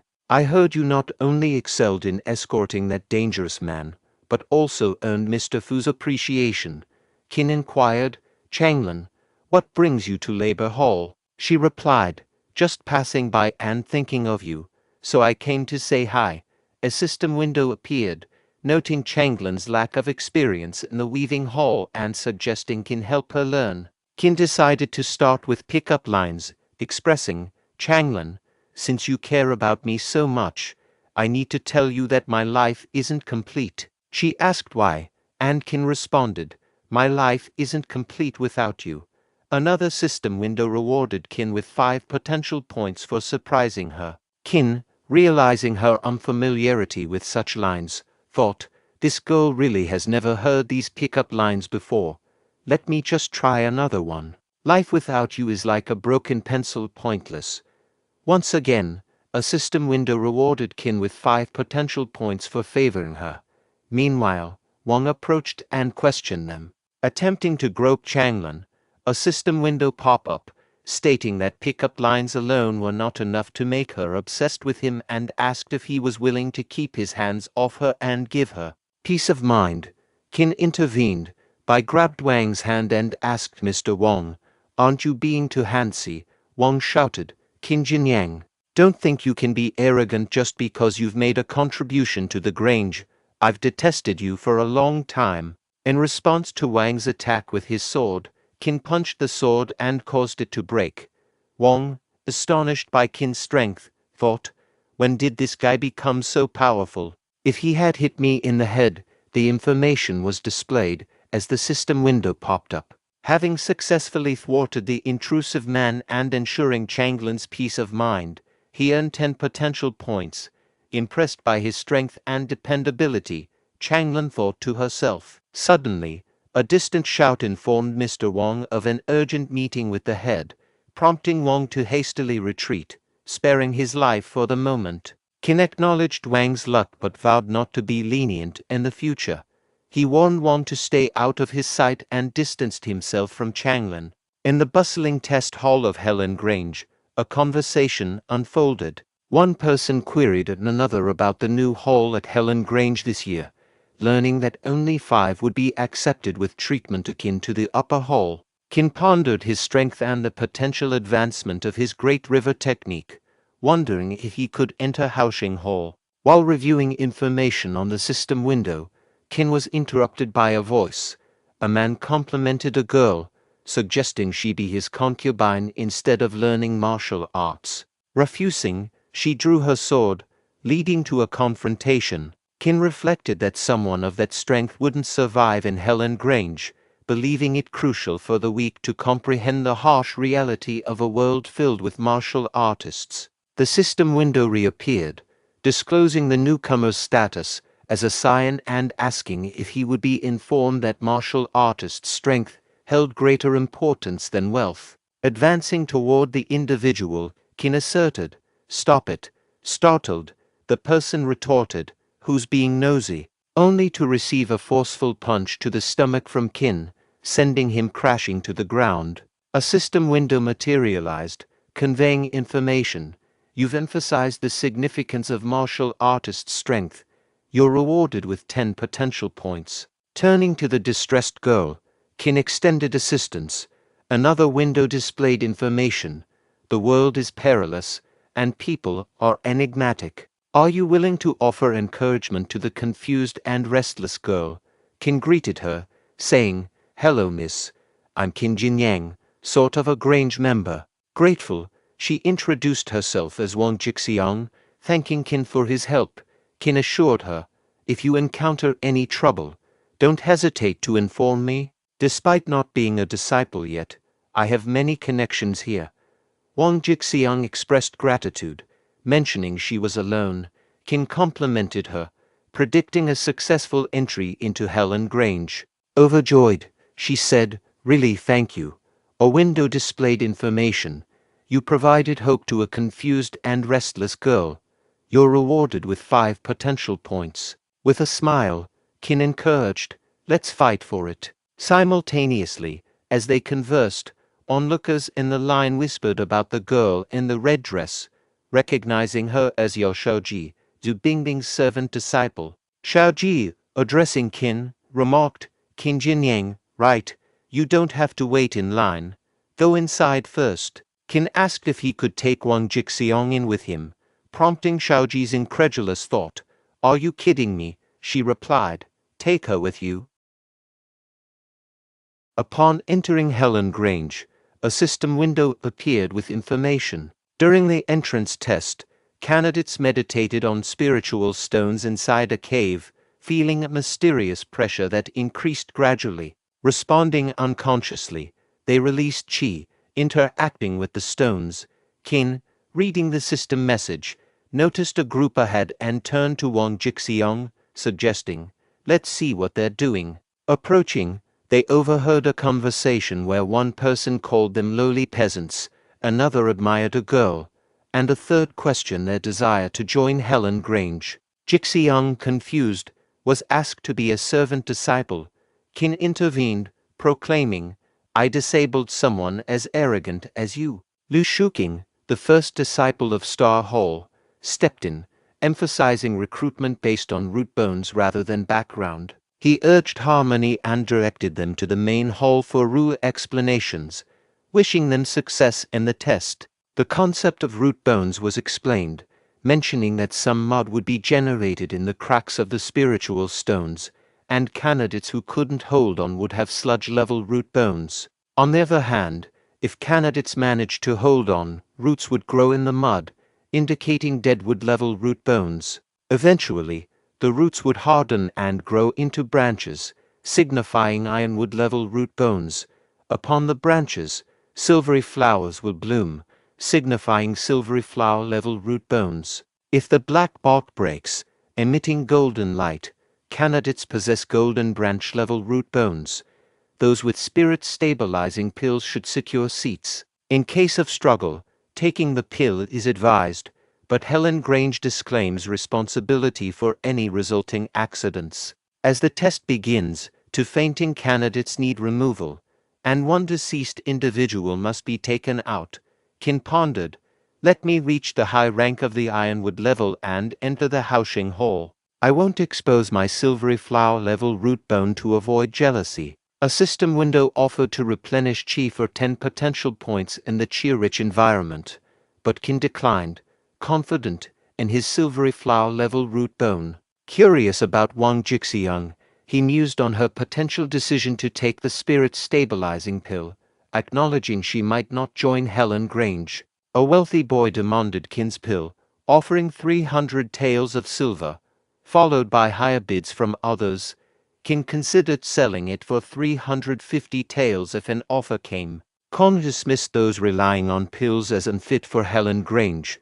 The wealthy boy, recognizing Kong as a son of Gu family, turning to Qin, he increased his offer to 500 taels, prompting a system window asking if Qin would sell the pill to him.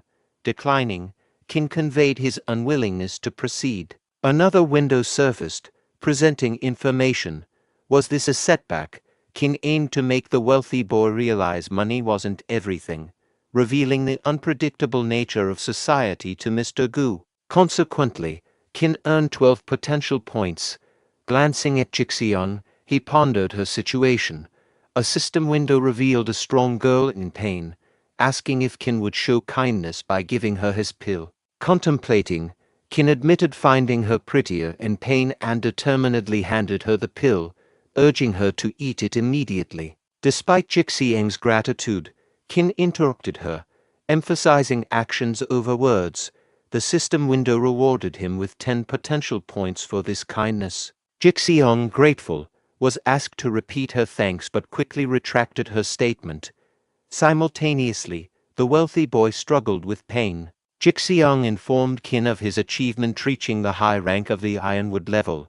Exiting the test site, Qin and Jixiang observed many falling unconscious. Jixiang expressed surprise at Qin's success without the spirit-stabilizing pill. Qin clarified that the pill couldn't truly enhance his root bone, intending to reach the silvery flower level before the test. Acknowledging Qin's capabilities, Jixiang inquired about his whole choice. She, in the middle rank of the ironwood level, considered Flame Hall. Qin declared his intention to join Haoxing Hall. Inquiring about recruitment, Jixiang asked if Haoxing Hall was accepting new members this year. She relayed to Qin that Haoxing Hall wasn't recruiting due to the leader discovering disciples with someone copying books for them. Outraged, the leader took all disciples to meditate under a mountain waterfall, and they hadn't returned. Jixiang also heard of a man who single-handedly copied books for everyone in Haoxing Hall, sparking amazement and curiosity about his identity. Qin acknowledged the man's remarkable feat. Planning to stay in Flame Hall temporarily, Qin aimed to achieve something before eventually joining Haoxing Hall. He informed Jixiang of his decision to go to Flame Hall, and they agreed to go together. Suddenly, accusations arose from behind as the rich boy accused Qin of cheating. Rich boy, angered by Qin's refusal to sell the pill, told him to go to hell. Observing from behind a tree, Lu Shuqing thought no one expected Zhu Bingbing to investigate Qin secretly. Determining to let his men teach Qin a lesson, Lu Shuqing aimed to prevent anyone from gaining favor with Zhu Bingbing, his beloved. Qin instructing Jixiang to hide behind him. Meanwhile, Rich Boy and his friends moved towards him, prepared to attack. With a smile, Qin swiftly defeated them, turning to remark, "You overreached yourselves." The Rich Boy, lying on the ground, bewilderedly asked, "What's going on?" A system window then appeared, displaying information. "These 3 people are poor lackeys. Do you want to find out the man hidden behind the tree?" Reading the message, Qin approached the tree, thinking, "Let me see who it is." Meanwhile, Lu Shuking worried. Did he discover me, damn it? As Qin about to reach tree, a voice announced, "Everyone, come here. The test results will be announced." This made Qin pause. Jixiong grabbed Qin's hand, urging him, "Qin, come on. Let's listen to the results." Qin agreed, saying okay. Lu Shuking, still hidden behind the tree, mused, "This dog's body accidentally discovered me," making Zhu Bingbing notice him. Clearly, he is above the high rank of the Ironwood level.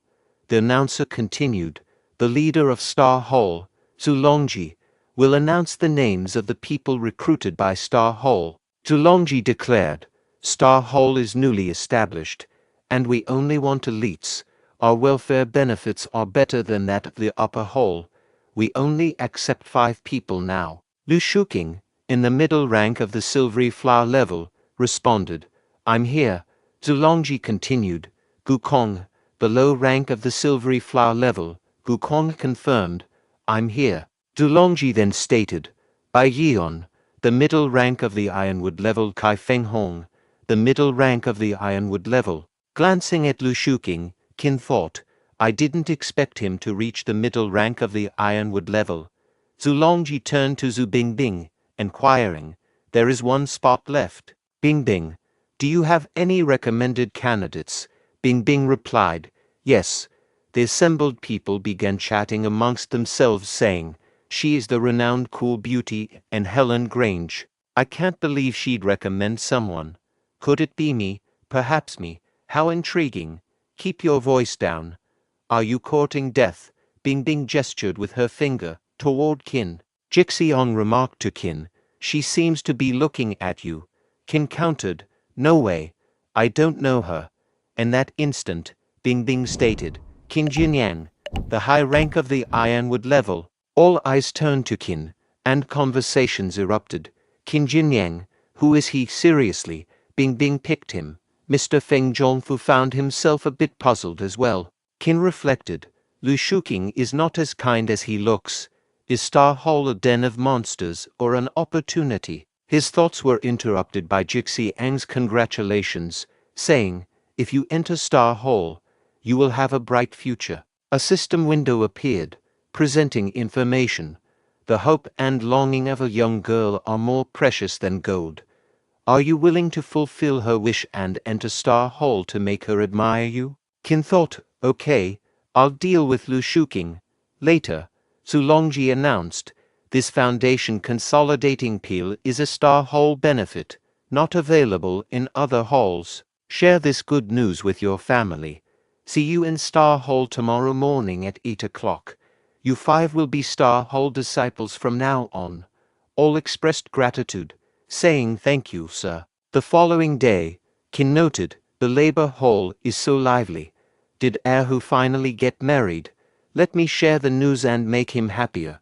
Observing Zhou Shaosu's injuries, Qin was shocked. Zhou Shaosu collapsed, prompting Qin to shout, "Zhou Shaosu," rushing to help him and questioning, "What's going on? Who hit you?" Zhou Shaosu asserted that Mr. Wang displayed arrogance and dominance in the absence of their whole leader, Feng Duing, and Erhu. Qin expressed disbelief at Mr. Wang's conduct. Zhou Shaosu clarified that they, returning to the labor hall after their disciples' deaths, were treated as menial workers. To establish himself in Helen Grange, Zhong Changzhen had married Zhong Changlin to Mr. Wang as a concubine. Mr. Wang had also attempted to take Zhou Shaosu's sister as a concubine, but they resisted, resulting in Mr. Wang beating Zhou Shaosu. Qin proclaimed the labor hall as his home and condemned Mr. Wang's actions. Meanwhile, Mr. Wang enjoyed a party, with friends praising his fortune. Qin approached him, angrily calling out his name. Mr. Wang acknowledged Qin and accused him of copying books for Haosheng Hall disciples, causing cultivation delays. Wu Shengxi, Haosheng Hall's leader, was furious, and all disciples were punished due to Qin. Mr. Wang claimed Qin had no supporters and ordered servants to subdue him. Swiftly defeating them, Qin heard someone shout that Mr. Feng Zhongfu had arrived, prompting him to turn around. Mr. Wang warned of Mr. Feng Zhongfu and Wu Shengxi's friendship, predicting Qin's doom. Mr. Feng Zhongfu addressed Qin by name, and Qin respectfully greeted him. Mr. Wang believed Qin was in trouble. Mr. Feng Zhongfu instructed Qin to tidy the courtyard and then visit his study. Qin agreed and followed Mr. Feng's instructions. Mr. Wang asked Qin about Mr. Feng's intentions, and Qin replied, "Guess what he meant." The sword in Qin's hand advanced toward him. Wang exclaimed, "Qin, I'll give you all my money. You are the boss of Labor Hall from now on." Qin lowered his guard, and Wang swiftly unsheathed his sword, moving toward Qin. Wang declared, "You wanna kill me? Then I can't keep you alive." Qin turned around, and in the meantime, Changlin shielded Qin from Wang's sword with her body, the blade pressing into her stomach. Qin questioned Changlin, "Why did you?" Changlin replied, "Qin, your life may be incomplete because you told me that your life wasn't complete without me. I knew you lied, but I really like you." Wang remarked, "Boy, you're so lucky that you're not dead. I didn't expect this woman to block it for you." A system window appeared, asking, "Are you willing to kill the evil Mr. Wang and make Labor Hall peaceful again?" Qin contemplated. Zhang Changlin is somewhat domineering, but sometimes she is kind and lovely. She is keen on getting petty advantages, but she doesn't deserve to die. She did it to protect me. In anger, Qin shouted, "I must kill you today." Wang warned, "If you kill me, Helen Grange will not let you go." Laughing, Wang added, "Are you afraid? What can you do to me, if you beg for mercy now?" In that moment, Qin employed the rotten fist to eliminate Wang. A window displayed information. You killed the evil Mr. Wang, transforming Labor Hall significantly. You're rewarded with 50 potential points. Simultaneously, Feng Daying opened the door of Labor Hall, congratulating Qin on joining Star Hall. He asked Qin, "Did you beat them all?" Qin affirmed, "Yes." Zhongfu explained, "Senior Feng, Mr. Wang killed his new wife. Then Mr. Wang wanted to frame Qin, but he was killed by Qin when he attacked Qin secretly. Mr. Wang deserved to die. Everyone present is a witness. Everyone was afraid of Qin, each one confirming, yes, that's what occurred." In response to his actions, Senior Feng chuckled, advising, "Martial artists should be firm and resolute. Don't worry, I'm with you, and my father won't blame you."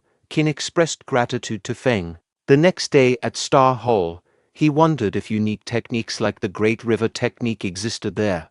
A system window displayed information about Qin Jinyang, noting him as a Star Hall disciple of Helen Grange with a silvery flower level root bone, progressing to golden branch level, mastery of 7 martial arts techniques, including the Great River technique perfection, dust darts perfection, and rotten fist perfection, earned him 34 potential points. Suddenly, a servant announced Mr. Zulongji's arrival. Checking attendance, Mr. Zulongji instructed the servant to distribute martial arts books, allowing practice for 3 days with an expulsion threat for non-learners. Kai Fenghong and Gu Kong recognized the Thunder Pulse swordsmanship as basic and not hard to learn. Qin, without a book, informed Mr. Zulongji, who assigned him a different task learning Ice Lotus armor. Qin pondered, Ice Lotus armor. Meanwhile, Gu Kong expressed concern, stating that Qin only had a high-rank ironwood level root bone and it may not be appropriate. He explained that reaching the beginner's level of Ice Lotus armor was extremely difficult, and even if someone reached the perfection level, they wouldn't be mighty. Upon hearing this, Qin wondered, is reaching the beginner's level extremely hard? I just need to consume a few potential points. An angry Mr. Zulongji rebuked Kong for questioning him on the first day, using his chi to injure Kong's internal organs. Qin voiced concern, stating, "Kong," in a worrying tone. Shuking interjected, questioning Qin, "Aren't you going to take Mr. Zulongji seriously?" Kong stood and admitted, "Sir, I was wrong." Qin thanked Mr. Zulongji, expressing, "Thank you, sir. I am willing to learn Ice Lotus armor." Shuking privately thought, "You're overrating yourself. You'll be kicked out of Star Hall in 3 days." Mr. Zulongji instructed, You may leave. All bid farewell, saying, "See you, sir." Kong apologized to Qin, remarking, "I'm sorry your shabbily treatment. I know about Ice Lotus armor. If you have any problems, feel free to ask me." Qin expressed gratitude, saying thank you. Kong. Shuking reflected, "Kong, this is Star Hall of Helan Grange. This is not your home. Mr. Zulongji has his own arrangements. Don't meddle or cause trouble." At night, while practicing Ice Lotus armor, a window displayed information stating it needs 30 potential points to unlock Ice Lotus armor and reach the beginner's level. "Do you want to unlock it?" Qin responded, "Yes, unlock it." A while later, Xiaoji approached Qin's quarter and peeked through the window, muttering, "Let's see what he's up to." Her face turned red in shock, prompting her to quickly retreat to Bing Bing, who stood a bit away from Qin's quarter. Curious, Bing Bing asked, "What's wrong?" Xiaoji exclaimed, "He's a pervert." Absolutely shameless, Bing Bing, there to observe Qin's practice with good intentions, wondered, is he really doing something inappropriate? Meanwhile Qin, practicing Ice Lotus armor, pondered, this feels strange. Is this the power of Ice Lotus armor? Moments later, he joyfully shouted, "I did it," only to discover Bing Bing and Xiaoji in front of him. Feeling embarrassed, he greeted, "Hi Bing Bing." Noticing Qin's chi flow, Bing Bing inquired, "Did you succeed?" Qin admitted, "Maybe it was luck. I just tried. Didn't expect it to work." Bing Bing thought, he tried and succeeded. A pop-up window appeared. "Zu Bing Bing doubts your talents. Want to show your latest achievements?" Bing Bing said, "I have to go. It feels like Ice Lotus armor, but keep practicing." "You're still learning?" Qin asked, like this. Another window appeared. You surprised her and earned 10 potential points. 3 days later, at Star Hall, Mr. Zulongji instructed, "Show your progress." They agreed, and Mr. Du praised Shuking and Kong. Shuking teased Kong, and Qin reflected, "People envy those with talent, but I just need to meet the standard." Mr. Zulongji noted that Kai Fenghong and Bai Yuan just scraped by, shifting his attention to Qin Jinyang and criticizing his lack of talent, asserting that Star Hall wouldn't retain someone of his caliber. Trying to console Qin, Shuking mentioned that even if expelled from Star Hall, Flame Hall and Tiger Hall would still value him. In response, Qin questioned what would happen if he demonstrated something and proceeded to unveil his Ice Lotus armor, stunning everyone, confirming his passing. Mr. Zulongji was perplexed about when did he learn it. Kong congratulated Qin and expressed surprise at his talent, to which Qin humbly accepted the praise. Now recognized as Star Hall disciples, Mr. Zulongji instructed them to follow Lu Shuking, practice their techniques, and reminded Qin to push Ice Lotus stone coffin on the way before they departed. After a journey, they reached the Ghost Dark Cave, where Mr. Zulongji outlined their task: to kill Ghost Dark monkeys, retrieve their hearts, and use Thunder Pulse swordsmanship. He assured them not to fear the miasma, as it could be resisted with chi. However, the hearts of the Ghost Dark monkeys would decay rapidly outside the miasma, requiring restoration in an Ice Lotus stone coffin triggered by the Ice Lotus armor. Providing these instructions, Mr. Zulongji said that you may start it. Shuking assigned Qin to guard while he sought the monkeys. Kong cautioned Qin not to underestimate the monkeys and to be careful, bidding farewell before Qin wished him well. After their departure, a group monkey stealthily emerged behind Qin, prompting him to heighten his awareness and employ his chi. A window displayed information. Are they willing to eliminate evil Ghost Dark monkeys, dispel malaria, and render this land arable again? Contemplating, Qin wondered, I wonder which is more effective against you, Ghost Dark monkeys, my rotten fist, or the Thunder Pulse swordsmanship. A horde of Ghost Dark monkeys rushed to assail Qin. Facing them with a smile, Qin employed his rotten fist technique, successfully dispatching one of the creatures. A system window appeared, declaring, "You killed a Ghost Dark monkey, benefiting people in this place. You're rewarded with 1 potential point. Another pop-up announced, you killed ghost dark monkeys, benefiting people in this place. You're rewarded with 2 potential points. Later, turning towards the dead bodies of dark monkeys, Qin reflected, I defeated them too forcefully, damaging their bodies. Only 3 hearts remain intact. I need to exercise more caution next time. Subsequently, a system window presented the information. A pure lotus flower appears in the miasma-filled cave. Would you like to go and take a look? Intrigued, Qin approached the pure lotus flower, observing, it's a lotus flower.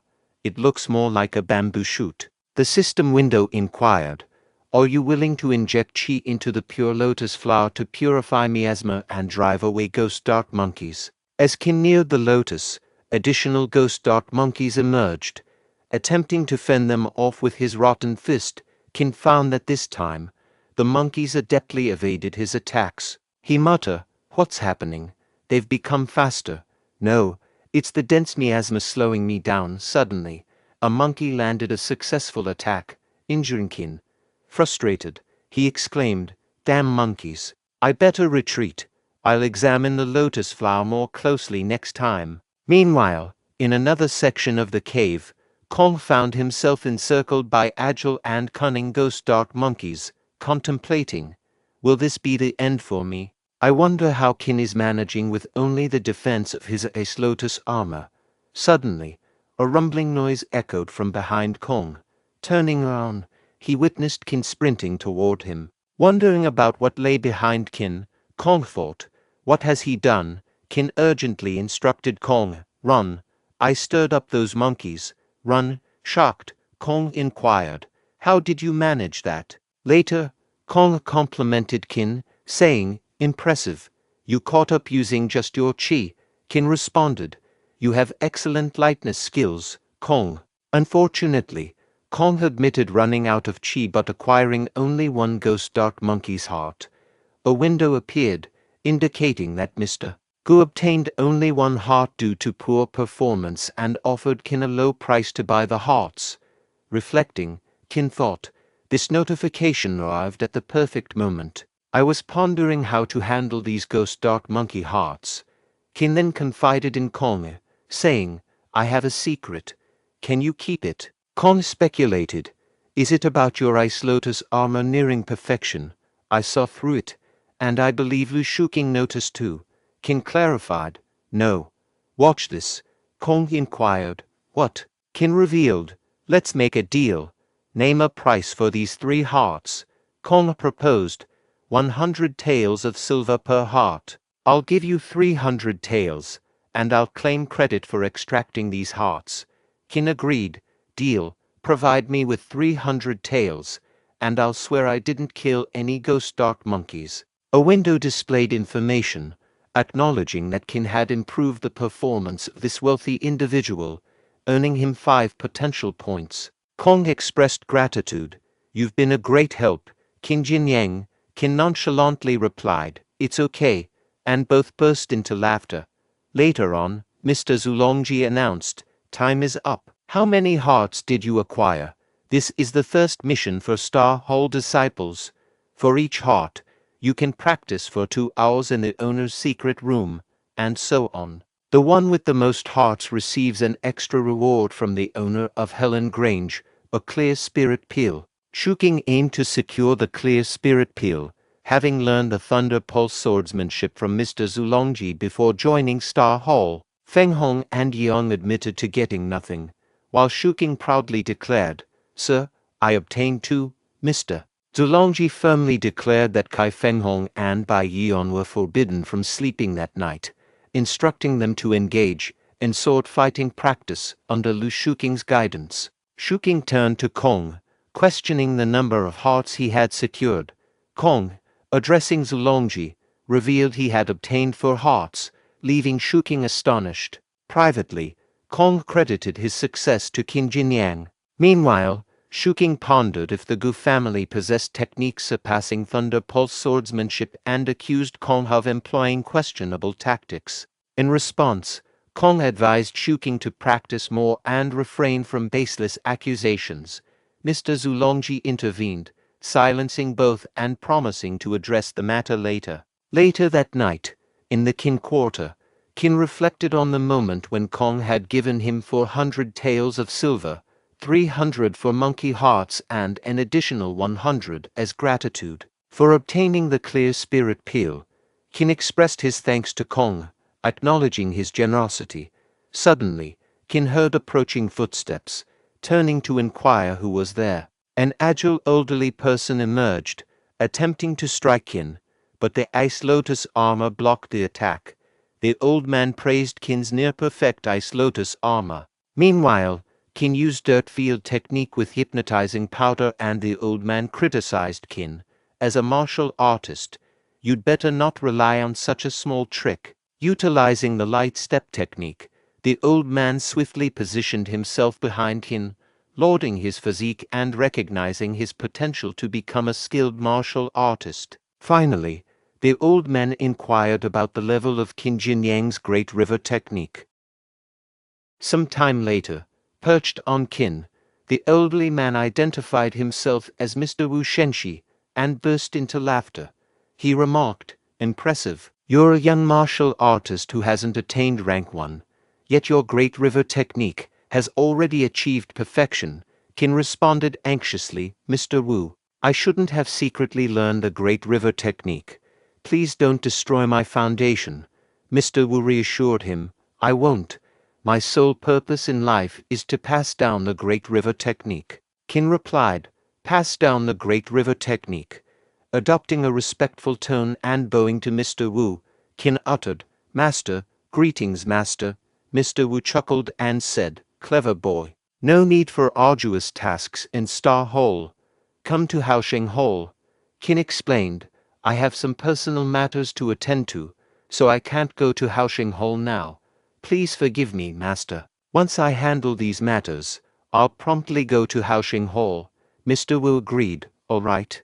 I'll teach you a martial arts technique to assist you. What would you like to learn?" Qin replied, "I want to master leap onto roofs and vault over walls. Do you have a technique for that?" Mr. Wu expressed surprise. "I didn't expect you to choose the lightness skill. Aren't youngsters like you more inclined towards combat skills?" Qin explained, "Master, I've considered it. The lightness skill is most beneficial for me at the moment." Mr. Wu concurred. "Very well. Follow me." Qin gratefully said, "Thank you, Master." Later, outside the villa, Mr. Wu turned to Qin and instructed, "Qin, observe closely. Follow the direction and go with the whirlwind. Qin Jinyang, engrave that formula in your memory and circulate chi beneath your feet. Come on, boy, keep pace with me." A window displayed information. The lightness skill, Blackfeet, has been discovered. Do you want to spend 20 potential points to unlock Blackfeet? You've unlocked Blackfeet, reaching near perfection directly. Excitedly, Qin exclaimed, "Master, I'm coming, Mr. Wu responded with approval, thinking to himself, he's indeed a once-in-a-century genius. Instantly grasping the essence of this skill, I have no regrets teaching him and doing. Annually, on the first full moon night after new disciples join Helan Grange, a banquet is organized. Mr. Zhou, in charge of the event, instructed his subordinates, "Speed up." The subordinate replied, "Yes, Mr. Zhou, all disciples, regardless of their gate status, attend the banquet." Both Duing and Jixiong greeted Qin, saying, "Hey, Jinyang." Qin replied, "You guys are here too. On the surface, it offers new disciples an opportunity to get to know each other. In fact, Helan Grange wants to make these newcomers fight, and the owner and the leaders of various halls can find disciples they like during the fight." With a sudden impact, Qin is struck by a watermelon. If no fights erupt naturally, the owner of Helan Grange will instigate trouble.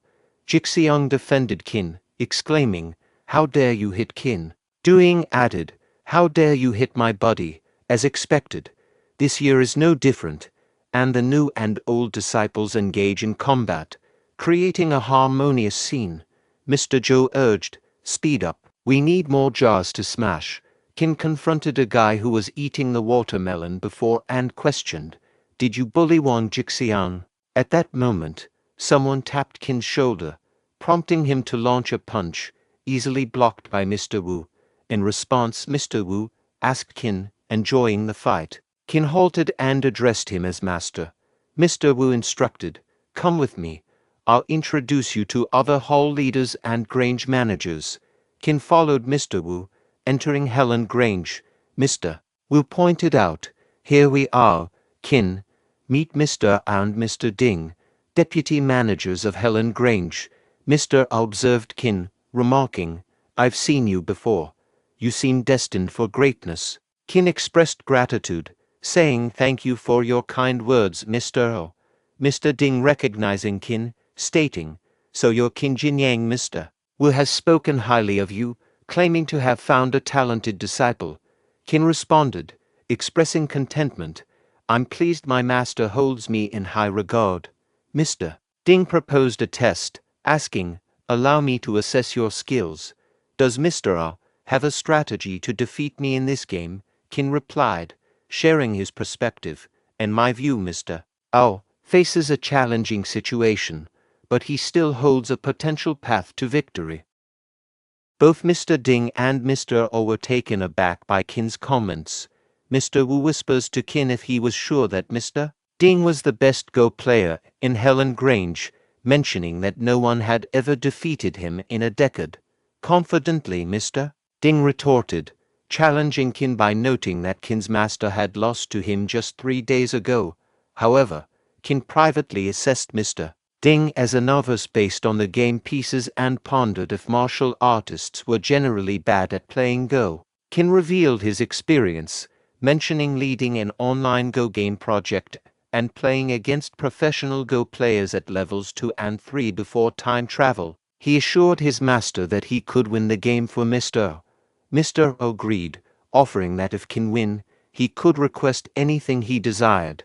A system window appeared, exposing that Mr. O lacked Go skills but was arrogant and resistant to defeat. "Do you want to give him a victory, Mr. Wu?" cautioned Qin that if he failed, it wouldn't personally affect him, but Qin would offend both Mr. Ding and Mr. A. Qin reassured his master, prompting another system window indicating that Qin's master felt uneasy after losing to Mr. Ding and inquired if Qin wanted to reassure him. Meanwhile, Mr. Ding privately thought that today's youth displayed arrogance. Another system window emerged, revealing Mr. Ding's obsession with Go and his lack of encounters with true Go players, asking if Qin wanted to broaden his perspective. Feeling the weight of 3 tasks, Qin expressed to Mr. Ding and Mr. O that they should refrain from ridiculing his performance. Outside, the halted fight led Jixiang to question Doing about Qin's whereabouts, as he was present just moments ago. Doing speculated if Jinyang had vanished during their skirmish. Suddenly, Mr. Ding's voice echoed from inside, vehemently claiming that as the best Go player in Helan Grange for decades, it was inconceivable for him to have lost to a boy today. Qin privately speculated that there might not be any skilled Go players in Helan Grange. A system window appeared, announcing Ding Guanchun's first defeat and rewarding Qin with 10 potential points. Mr. O commented to Wu about having a bold and strategic disciple, leading to shared laughter and exchanged remarks. Mr. Wu expressed surprise at Guanchun's defeat, while Mr. O declared that he had finally avenged himself. Mr. Wu expressed satisfaction that someone had triumphed over Guanchun. Mr. O turned to Qin, inquiring about his desired reward. Another window presented an option for Qin to ask Mr. O to open the dark pond for everyone, considering Qin's role in the chaos, but staying out of it. Qin requested the dark pond to be opened, allowing all Hall disciples to spend a night bathing. Qin considered that staying in the dark pond could condense qi and refine one's root bone, wondering if he could confirm it that day. Doing excitedly conveyed Qin's wish, sparking enthusiasm among the disciples. Mr. O agreed, instructing the medical hall to prepare for the dark pond's opening in 4 hours. Qin expressed gratitude, while Mr. Ding pondered the reason of his failure. Mr. Wu advised Qin that the dark pond's effectiveness decreased with frequent use, and since no one else was present, Qin could proceed to use it. Qin acknowledged his master's counsel. A bit later, at the dark pond, Qin, seated in the obsidian water, murmured to himself, "The water is so black, but the fragrance of herbs it emits makes me feel fresh. I haven't taken a bath since I came into this world, so I'll have a good bath today. Wow, how comfortable." In this moment, he noticed someone approaching him and remarked to himself, "Someone else also came here in advance." These individuals were Bing Bing and Zhu Wenqing. Two girls, Bing Bing and Zhu Wenqing, engaged in conversation. Bing Bing remarked, "The dark pond is indeed open." Wenqing recounted, "My father told me that Qin Jinyang persuaded Mr. Ao to unlock it, suggesting we enjoy the dark pond in solitude before others arrive. Sadly, we only have 4 hours. Submerged and hidden, Qin deliberated. What should I do? I can't hold my breath indefinitely with them here. If I resurface now, they'll surely kill me." Bing Bing said, "That's enough. After 4 hours, it won't be effective anyway, right?" Meanwhile, when Qing's hand brushed against the submerged Qin, sensing a presence, she exclaimed, "Damn it, who's there?" Startled, she leaped, unleashing her thunder pulse swordsmanship where Qin is hiding, and with a blinding explosion of light, Qin float on water subconsciously. "See Qin," Bing Bing realized, and said, "Wait." Simultaneously, Wenqing, angered, declared, "Damn rogue, I'll kill you," attempting her technique again. However, Bing Bing stepped in, urging, "Hold on, Wenqing, he's Qin Jinyang." Wenqing questioned, "It's him," Bing Bing affirmed. "He's been underwater, unaware of anything. You've already hit him hard. Spare his life." Wenqing, distancing herself from Qin, grumbled, "I'm not in the mood to bathe now.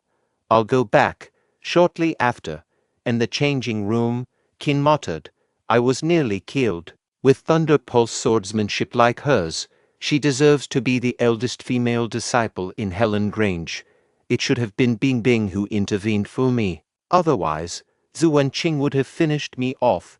Noticing something on the floor, Qin inquired, "What's this?" Meanwhile, in Zhu Wenqing's room, she anxiously searched, exclaiming, "How could it disappear? My jade pendant. Where is my jade pendant?" The following day, within the ghost dark cave, Qin found himself approaching the lotus flower. In a self-reflection, he mumbled, "I didn't anticipate earning so many potential points by allowing everyone to soak in the dark pond. Lotus flower, here I come." A window emerged, showcasing Qin's profile, revealing his name as Qin Jinyang and his role as a disciple of Star Hall in Helan Grange. It disclosed that his root bone rested at the silvery flower level, just a step away from attaining the golden branch level, which necessitated mastering 7 martial arts techniques. Qin's martial prowess encompassed the Great River technique, Dust Darts, Rotten Fist, and Black Feet, all perfected. His potential points stood at 102. Continuing his journey, Qin noticed the oncoming rush of ghost dark monkeys, yet he adeptly dispatched them one by one. Another window popped up, acknowledging his potential point rewards for each slain monkey, benefiting the people. Meanwhile, Shuking perceived the monkey's roars and ruminated. Qin Jinyang went deeper. He should be lost. Well, that saves me trouble. Recalling Mr. Zulongji's directive to trail Qin and stir up trouble, Shuking aimed to find a pretext to expel Qin and thwart Zhu Bingbing's interference. He assured Mr. Zulongji of understanding the plan. Simultaneously, Mr. Zulongji contemplated, "I must halt Zhu Bingbing's growing influence. If she loses her sway, Helan Grange's resources will be mine." Shuking thought to himself, "When Zhu Bingbing is down and out, I will help her openly. Then she will be mine." Both Shuking and Mr. Zulongji chuckled at their scheming thoughts. Meanwhile, Qin persisted in battling the dark monkeys on his path to the lotus. Upon reaching the lotus, the pursuing monkey leaped to attack, but met its demise. The same fate awaited all other monkeys approaching the lotus. Qin pondered that the demise of the monkeys resulted from the lethal fragrance of the lotus flower. Noting the flower's robust scent even before its full bloom, He surmised it could eliminate all cave-dwelling monkeys upon blossoming. Observing a wooden strip near an adjacent skeleton, he lifted the wooden strip. He speculated it might contain clues about the lotus flower. Reading the inscriptions, he discovered that the writer had serendipitously obtained the lotus seed. The message detailed the lotus flower's potential to vanquish monsters and purify the environment when in full bloom. Despite the writer's lack of martial prowess, he injected their chi into the lotus flower, anticipating death with resentment. He plea on the strip urged anyone finding it to prioritize people's safety and inject their chi into the lotus flower. Qin concluded that the lotus flower indeed possessed the ability to eradicate ghost dark monkeys, dispel miasma, and purify the land. However, it required absorption of chi from martial artists to thrive. Realizing the writer had succumbed to the monkey attacks after imparting their chi, Qin decided to fulfill the man's wish and employed his Great River technique on the lotus flower. To his contentment, the technique succeeded, but suddenly, Qin experienced immobilized hands as the lotus flower rapidly absorbed his chi. Frustrated, he exclaimed that his chi was draining away. A window appeared, offering to consume 100 potential points for a temporary chi replenishment.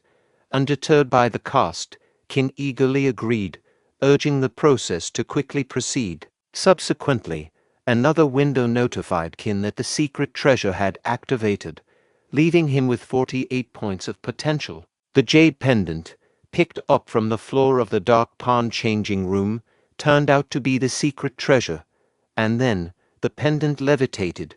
Qin amazed by secret treasure. Its potent chi not only replenished mine, but also transmitted it to the lotus flower through my body. After a while, the lotus flower ceased forcefully absorbing his chi. Qin, relieved, remarked, "It seems fate is on my side." Suddenly, a growl emanated behind Qin, prompting him to turn and wonder, "What's that noise?" A large ball approached, and he exclaimed, "What the hell is this?" A monkey's hand emerged for the ball, scratching Qin's back. Responding with a powerful rotten fist technique, he shattered the ball, eliminating the enclosed monkey. Other monkeys spit corrosive black blood towards Qin, who blocked it with his hands, musing, "They formed these balls to attack before their demise. Do they intend to take me down with them?" 3 more balls approached, landing in front of him and emerging for it, the dark monkeys that spit at Qin. Despite using his ice lotus armor, his low chi hindered full defense. A window suggested consuming 100 potential points to temporarily replenish chi with the secret treasure, but Qin, lacking sufficient points, prioritized escaping. Facing a group of monkeys, patiently anticipating Qin's withdrawal from the lotus vicinity, he thought, "It's challenging to shake them off." Another window rewarded him with 1 potential point for each killed monkey, emphasizing the benefit to people. Breaking through the monkey formation, he continued running. Exhausted and trembling, Qin contemplated, "I can't die in this wretched place." Konga noticed Qin and called his name. Meanwhile, Qin collapsed, and a window revealed the activation of the lotus flower, symbolizing hope for the surrounding people. In return, Qin received a reward of 500 potential points. Let's aim for 100 likes on today's video. To show your support, consider subscribing to the channel. In the outskirts of the Ghost Dark Cave, Kai Fenghong and Bai Yuan exchanged thoughts, wondering about Konga's extended absence. Mr. Zulongji turned to Shuking, questioning whether he had completed the assigned task. Shuking, confirming through his eye gestures, giving a follow-up inquiry about everything being in order.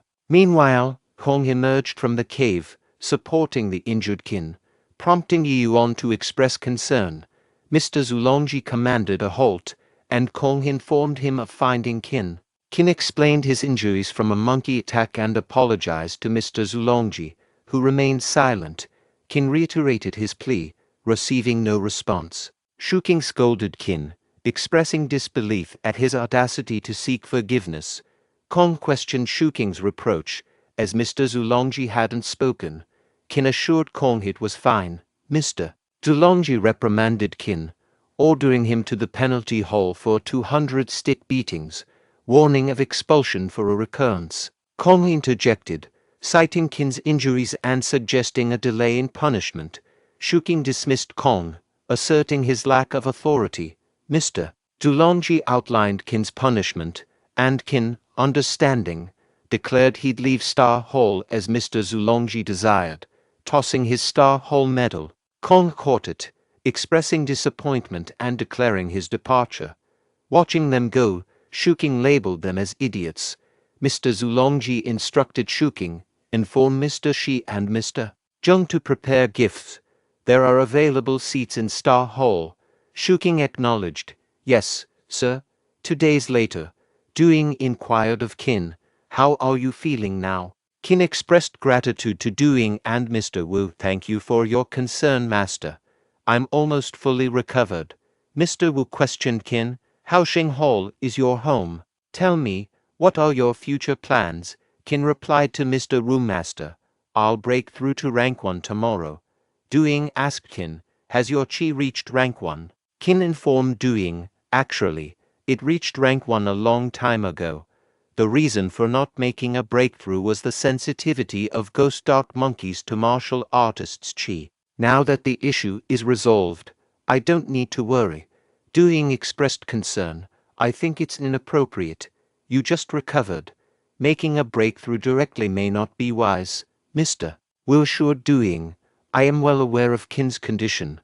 There's no problem. Mr. Wu advised Qin, I need to warn you, breaking through is crucial for martial artists. Being too eager for quick success and instant benefits is not advisable. Qin assured, don't worry, master. I won't attempt anything uncertain. In his thoughts, Qin strategized, dust darts, ice lotus armor, and rotten fist can control chi. I'll use these 3 techniques simultaneously, significantly increasing the success rate. Mr. Wu informed Qin, okay, in that case, I will personally set up a formation to assist your breakthrough tomorrow. Duing pledged to Qin, I will be there to support you tomorrow. Surprised, Qin asked Mr. Wu, you can help me with that. Mr. Wu explained, tomorrow, he'll establish the Qi blood gathering formation. The one breaking through will sit in the center, others seated in 8 directions. Duing will apply pressure with his Qi and blood to resonate with your Danshan, solidifying your Qi and enhancing the breakthrough success rate. Acknowledging, Qin said, thank you, Master and Duing. Fellow disciples offered, we're here for you. We'll support you through your difficulties. Grateful, Qin responded, thank you, guys. Mr. Wu cautioned, stay out of it. Your Qi and blood are limited. You might faint before Qin breaks through. Since you're eager to help, join us tomorrow at noon for Qin's breakthrough. But I suspect you just want him to copy books for you. The disciples agreed with smiles. All right, Duing instructed Ping, come here. Qin has recently recovered, and I'm concerned about a potential staff shortage. Find help for tomorrow without disclosing details to outsiders. We don't want trouble. Reassuring Duing, Ping said, I can keep a secret. Duing thought, we might not be adequately prepared. I hope tomorrow goes smoothly. On the following day, Bing Bing was astonished, exclaiming, what, Qin, despite severe injuries, is determined to force a breakthrough. Just a few days ago, he was on the verge of death, and now he might face fatal complications during the process. Xiaoji confirmed, I heard it from Haoxing Hall disciples yesterday. It's undoubtedly true. Reflecting on the situation, Bing Bing considered that the Ice Lotus armor was the only technique Qin had truly mastered, acknowledging the considerable challenge of breaking through with it. Recognizing his expulsion by Zulongji and perhaps driven by resentment, Qin had chosen a forceful breakthrough, maybe leading to his unfortunate demise. Having recommended him to Star Hall, Bing Bing now felt a responsibility to intervene. Deciding to act, she turned to Xiaoji and suggested, let's go to Haoxing Hall later. Xiaoji agreed with a simple okay. Later at Haoxing Hall, Xiaoji expressed confusion, asking, what's going on? Why are so many people gathered at the gate of Haoxing Hall? Someone from the crowd addressed Doing, explaining, "We're here to see Qin, where is he?" Doing addressed the person, "I remember you. Qin defeated you at the previous banquet. Are you seeking revenge?" The person replied, "We're not here to fight you. Our business is with Qin." Qin arrived, questioning the commotion. "What's going on? Why so many people this early?" The person, surprised, said, "Qin, you're alive," Qin retorted. "Do you want me dead?" "Because I beat you up in banquet," a voice clarified. "Qin, you misunderstood," revealed as Jixiang. Kong Han Jixiang stepped forward. Jixiang explained, "They bathed in the dark pond because of a rumor about issues in your practice. They're here to check on you." Qin, understanding, asked the person, "Why the stern face if you're here to visit?" The person replied, "Can't help it. Born this way." Kong offered help. "Are you breaking through to rank 1? I'll guard the formation with them." The group eagerly agreed, having benefited from the dark pond. Bingbing volunteered too. People murmured about Zhu Bingbing assisting Qin. Qin questioned her presence, and she explained her decision to help him break through. Qin hesitated, interrupted by Mr. Wu, who instructed, "Let them in." Qin protested, "Master, Mr. Wu explained that while setting up a large formation might deplete their qi and blood, it wouldn't harm their foundation significantly." Through telepathy, he assured Qin that he'd manage the formation to prevent any issues. Qin thanked him and turned to the group, seeking assistance for his breakthrough. The group eagerly supported him, recalling his past help in opening the dark pond and promising help him this time. The newcomers and Haosheng Hall disciples positioned themselves in a formation around Qin. Mr. Wu informed Qin that the breakthrough was imminent and asked if he was ready. Qin confirmed, and Mr. Wu initiated the process. A powerful qi tornado formed around Qin, challenging Mr. Wu to guide it. Bingbing noticed the potential strain on weaker individuals and marveled at Qin's ability to resonate with the qi. Qin recognized the contributions of Kong Jixiang and others, including Zhu Bingbing, his master, and fellow disciples. A window appeared, offering Qin the chance to use 60 potential points for a breakthrough. Reflecting on the system's role, he acknowledged its shortcuts, but expressed a desire to break through with others' help. He then addressed his master, Mr. Wu directed Qin, "Take it," with a mental note praising, "Good boy, the big formation has only been active for half a circle." Qin harnessed qi, conjuring a roaring dragon that vanished with a powerful explosion. Emerging from the smoke, Qin struck a triumphant pose, signaling a successful breakthrough. A window appeared, announcing, "You've reached rank 1. Fellow disciples, astonished, whispered about the quick success, contrasting it with their prolonged efforts. Celebrating Qin's breakthrough, Jixiang embraced him and handed over a golden paper. Intrigued, Qin inquired, "What's this?" Jixiang explained, "You introduced a servant disciple to me. His sister, Zhou Shaohua, is marrying the owner of a restaurant in Yonfang town. The wedding is in 3 days." Excited, Qin exclaimed, "Zhou Shaosu's sister. I'll happily attend that joyful occasion." Meanwhile, Zhang assured Madam, "Everything is going smoothly," harboring dark thoughts about Helan Grange members. Madam praised Zhang for his massage skills, unaware of his ominous contemplation. Meanwhile, Doing remarked to Qin, "Buddy, you broke through so quickly. Any special skills? Spill the details." Qin explained, "Just luck. Condensed the qi into a big bell, collided it with external qi, and it happened." Doing, reflecting on his own experience, thought, "Easy for you to say. I barely broke through with depleted qi and suffered soreness for 3 days." Doing complimented Qin, saying, "Impressive, buddy." Mr. Wu advised Doing to practice, warning of Qin's potential to surpass him in few days. Doing claimed Qin's exceptional talent as the reason.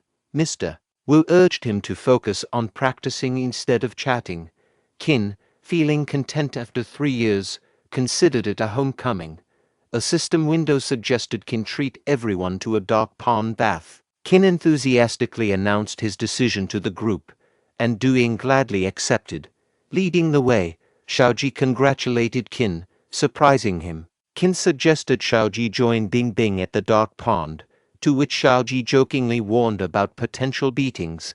Qin requested Xiaoji to put in a good word with Bingbing, who gifted Qin a blade technique. Qin expressed gratitude, and Xiaoji revealed that Bingbing had carefully selected the technique known for its deadly effectiveness against higher-ranked opponents. Expressing gratitude, Qin thanked Bingbing, who then turned to Xiaoji, suggesting they leave. Xiaoji agreed, and before departing, Bingbing cautioned Qin about the boiling demon blade's potential to induce impulsivity and bloodthirstiness. She advised him to use the Great River technique and Ice Lotus armor flexibly during practice. Qin assured her, saying, "I'll meet your expectations." The next morning, a window indicated the completion of identification, revealing that learning the boiling demon blade consumed 20 potential points and had a 20% chance of inducing madness with each upgrade. Qin, surprised, thought about, "It consumes potential points. I'll reach the beginner's level first. What the hell?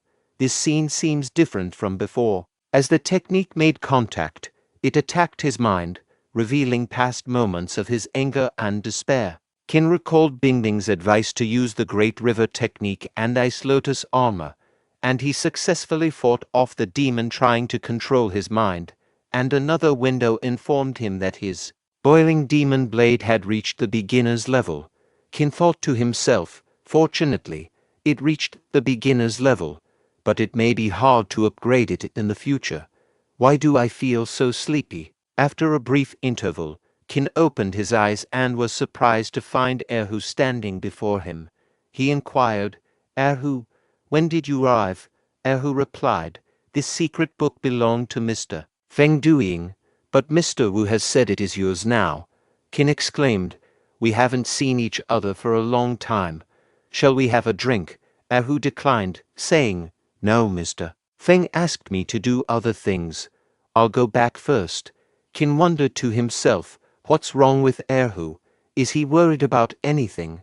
A window popped up, displaying information. It stated that some martial arts techniques could be integrated. The window then asked if the person wanted to consume 80 potential points in order to integrate these techniques and practice the new technique to reach the beginner's level. Qin inquired, "Can martial arts techniques be integrated?" A notification window appeared, presenting information. The message indicated that the Tiger Collapsing Blade and Boiling Demon Blade originated from the same source. It inquired whether Qin wished to invest 80 potential points to amalgamate these two martial arts techniques and acquire the new technique at a novice level. Qin contemplated, doubting the efficacy of the Tiger Collapsing Blade. He perceived it as a mundane, low-tier blade technique that might subject him to ridicule in combat. Conversely, the Boiling Demon Blade, while potent, lacked versatility. Considering the potential for acquiring something novel through their combination, Qin opted to experiment and give it a shot. Out of nowhere, the devil aura made its way toward Qin once more, making an attempt to seize control of his mind. Irritated, Qin voiced his frustration once more. "I'm tired of this." Another system window materialized, presenting an option to utilize two potential points to introduce a progress bar for the cutscenes and manipulate the progress at will. Appreciative of this choice, Qin directed the system, "Thank you, fast forward."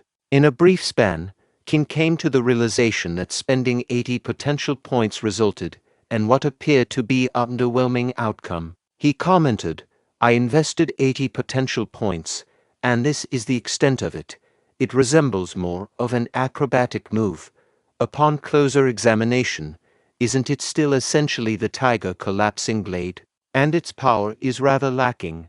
Nevertheless, the system model, showcasing the Tiger Collapsing Blade, illustrated the technique by surrounding the blade with a vivid crimson aura. This startled Qin, who pondered, "What? The aura just transformed. It's still the essence of the Tiger Collapsing Blade, but now it carries a fierce and demonic energy. It's the Boiling Demon Blade." The window displayed fresh details, confirming the completion of the integration. A novel martial arts technique, named the Boiling Demon Tiger Collapsing Blade, had emerged. This transformation endowed the Boiling Demon Blade with an enchanting effect, amplifying the potency of the Tiger Collapsing Blade by utilizing Qi. Additionally, it specified that practicing and employing this technique would serve as a safeguard against Qin succumbing to madness. Qin exclaimed, "Now I understand. I can astonish enemies with a sudden burst of power, catching them off guard." No wonder a rank 4 martial artist successively defeated 7 other rank 4 individuals and 1 rank 5 opponent using this technique. What a stroke of luck I've stumbled upon. Several days later, Qin said, it had been a while since they descended from the mountain. The town was livelier, and Jixiang informed Qin, Bingbing oversees Yonfang town. In times of calamity, the mayor would open warehouses to provide food to the residents, ensuring everyone in the town could lead a peaceful and prosperous life. Zhou Shaokao, the sister of Zhou Shaosu, exclaimed, "Listen, I hear children reading over there. It sounds like a school." Jixiang responded, "Really, let's check it out." Qin hesitated. "I'm not really interested in seeing children. I don't think I should join you." Jixiang insisted, "Come on, Qin, let's go together." Qin reluctantly agreed, "Fine, don't drag me. We'll just take a quick look. We won't go inside." After a short while, at the school, Qin penned a poem he had come across on Earth. The teacher commended him, saying, "Mr. Qin, you're truly gifted in writing. Crafting a poem comes so effortlessly to you. Your future holds great promise." Qin humbly responded, "You're an excellent teacher, sir." The teacher added, "In today's world, martial arts often take precedence over literature, but you're dedicated to sharing knowledge and educating others. I truly admire you." Qin reflected, "I didn't anticipate surprising this old man with the poem I learned back in primary school." Zhou Shaokao, observing Qin, remarked, "How happily he's conversing with the teacher." Meanwhile, Jixiang engaged in conversation with children, sharing laughter with them. A window emerged, presenting information. The inquiry presented was, "Are you willing to share fruits to fulfill children's hunger? Children are adorable." Qin responded to the system, expressing, "These fruits belong to Zhou Shaosu's sister. They are intended as gifts for others. How can I casually give them to these kids?" The teacher reprimanded the children, deeming them loud and impolite, directing their attention to Mr. Qin, who excelled in both martial arts and literature. The teacher recommended they take him as a role model. Qin internally lamented, "Oh, come on, sir, don't put me on the spot." As the children pivoted to gaze at Qin, a shiver ran down his spine. A child queried Qin about his proficiency in martial arts and whether he could impart lightness skills. Another mentioned having heard about a potent technique called the close fist and inquired if Qin could demonstrate it. A third child admired Qin's saber and proposed swapping their wooden saber for it. Qin asked, "Are all of you interested in learning martial arts? Do you aspire to become heroes and champion justice?" A child replied, expressing that by mastering martial arts, they could clear the fallen tree on the mountain road, which frequently obstructed their teacher's path. The teacher faced difficulty walking, and this skill would be beneficial for him. The second child waved off the idea, asserting that after acquiring lightness skills, they would soar through the sky, carrying their teacher on their back. The third child shared a wish to shield their family and alleviate their teacher's nightly sorrow. Qin directed his question to the teacher, inquiring about the children's lofty ambitions. The teacher disclosed that these youngsters had experienced the loss of their parents at an early age, and he too had suffered the tragic loss of his wife and children due to bandit attacks. Witnessing the children evoked memories of his own family, prompting him to adopt them, relocate to the town, and establish a school to afford them a better life. Qin addressed the children, saying, "I have some fruits. You can enjoy them at your own pace." Then, he turned to teacher Qin and asked, "Sir, can I speak with you?" The teacher responded, "Certainly. What's on your mind?" The information window displayed a message, stating, "Children are like flowers. the future of the world. Thank you for contributing 100 taels of silver to support them, Qin remarked to the system. You don't need to remind me of that. Following that, Qin spoke to the teacher, expressing, Sir, establishing a school in the town must be challenging. Here's some money. Use it to purchase fruits for the children and acquire books and teaching materials. The teacher responded, Mr. Qin, I can't accept this. Qin implored, Sir, please don't decline. It's all for the children. After some persuasion, the teacher relented, saying, Well, thank you very much, Mr. Qin. Qin replied, Like I mentioned, there's no need for such formality. Bing Bing, observing from hiding spot, felt elated witnessing Qin's generosity. Jixiang informed Qin, saying, I was thinking we could visit the mayor tonight. Qin inquired, Were we invited by the mayor? Jixiang clarified, Initially, it was just Bing Bing who received the invitation. However, upon discovering that we are also disciples of Helan Grange, the mayor extended the invitation to all of us. In that moment, none of them detected an impending crisis. With a victorious tone, Zhang declared, Excellent, they're all unconscious. Yanfang town belongs to us now. The woman instructed, Bind them. We'll receive rewards once Miss Yin arrives. Zhang, filled with anger, directed his words at Qin Jinyang. If it weren't for you, I would be collaborating with Mr. Wang and enjoying a prosperous life. I don't care about rewards. I just want to see you torn apart. 10 minutes ago, the mayor declared, Tomorrow marks the wedding of my nephew and Miss Zhou. I appreciate everyone's presence in Yanfang town. My wife is preparing refreshments. It's because of all of you that Yanfang town enjoys such peace. Qin modestly responded, I'm honored. Internally thrilled, Qin exclaimed, Descending the mountain is fantastic.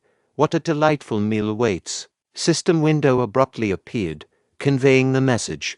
The wine seems to be tampered with. Do you wish to leave it as is to draw out the mastermind behind the scenes? Qin observed with mild surprise as Jixiang took a sip of the wine, thinking, Bing Bing avoided it. She must have detected something amiss. Impressive, Bing Bing. The mayor applauded. Well done, Miss Du. Concerned for Bing Bing. Qin noticed a detail. Hold on. Bing Bing used qi to freeze the wine. She's improvising too. The mayor drank it. Is he unaware?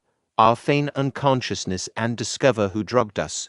The current moment, Qin saluted Zhang, saying, It's been a while, my friend. Zhang, in disbelief, questioned, How are you unharmed? Bing Bing reassured him. We're all unscathed. Zhang directed his attention to Qin and exclaimed, So, you're not affected by the poison? Qin, with confidence, responded, I executed this maneuver well before you did. Zhang, with anger, shouted, Qin Jinyang, you scoundrel, you've shattered my future, you caused Changlan's death, and you show no remorse. Qin, incensed, declared, Don't you dare bring up Changlan. He lunged at Zhang, poised for an assault. Zhang pleaded, Someone, help. Just as Qin was about to deliver a blow, an intervening bandit intercepted the blade, causing Zhang to accidentally drop a purse. Observing the purse, Qin was surprised and inquired, Zhang, where did you acquire this purse? Zhang laughed and answered, My leader rewarded me with it. Qin refuted, Ridiculous. I contributed this for the school in the town. The intervening bandit added, School. Ah, that rings a bell. Our leader has developed a peculiar technique that involves using children's blood for enhancement. So she took this purse when, upon learning this, Qin became worried about the children's safety. Simultaneously, the bandits approached Qin, issuing threats like, Ready to die. Bing Bing intervened, using his sword skill to repel the advancing bandit, sending him flying backward. Tauntingly, another bandit mocked, Thinking of saving those brats at the school, our leader, Yin Yanyan, is way stronger than you. You'll end up dead. In his thoughts, Bing Bing reflected, Yin Yanyan, the Iron Dragon Bandit Group's first leader, holds rank 2, advising Qin. Bing Bing cautioned, Don't go to the school. You can't handle Yin Yanyan. Return to Helan Grange. Get reinforcements with Jixiang. In a crucial moment, a window appeared, questioning Qin. Bandits have spread throughout. The safety of the children and the school is uncertain. Are you willing to take the risk and go to the school? Qin responded with confidence, absolutely. He positioned Jixiang in a secure location nearby and directed her. The bandits are occupied looting the town, and the route back should be safe. Return to Helan Grange and inform the others. I have another task at hand. Jixiang nodded and warned Qin. Understood. Take care. Upon Qin's departure, Zhang approached Jixiang, questioning if she had the luxury to concern themselves with others.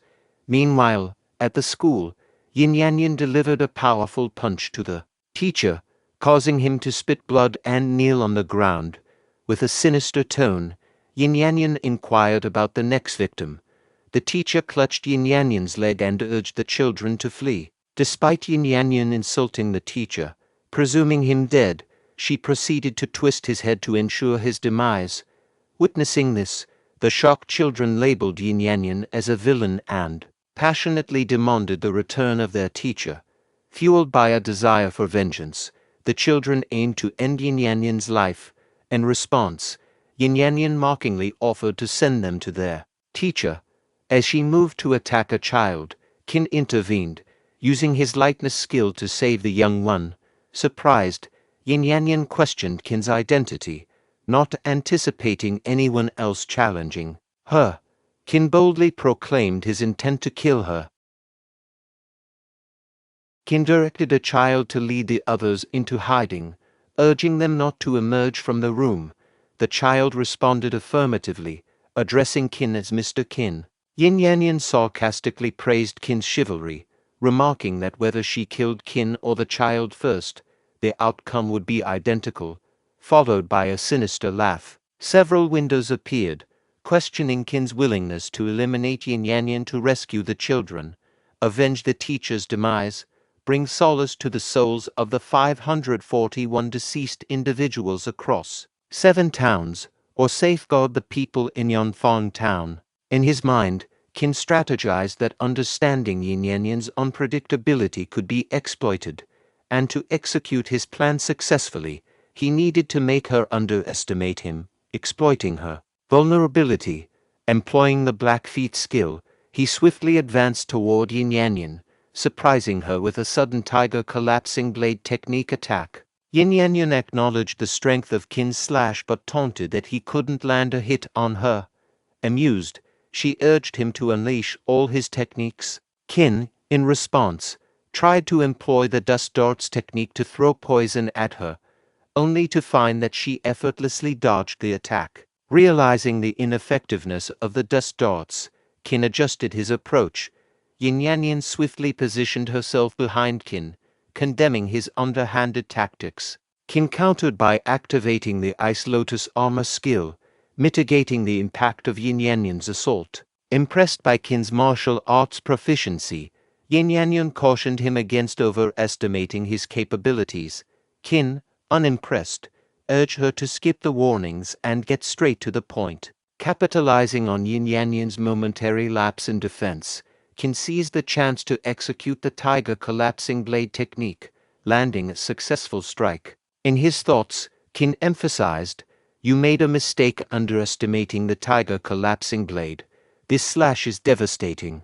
However, to his surprise, Yin Yanyan managed to evade the blow despite the considerable force behind it. Qin realized the formidable pressure she exuded and muttered, "This is intense. What incredible strength."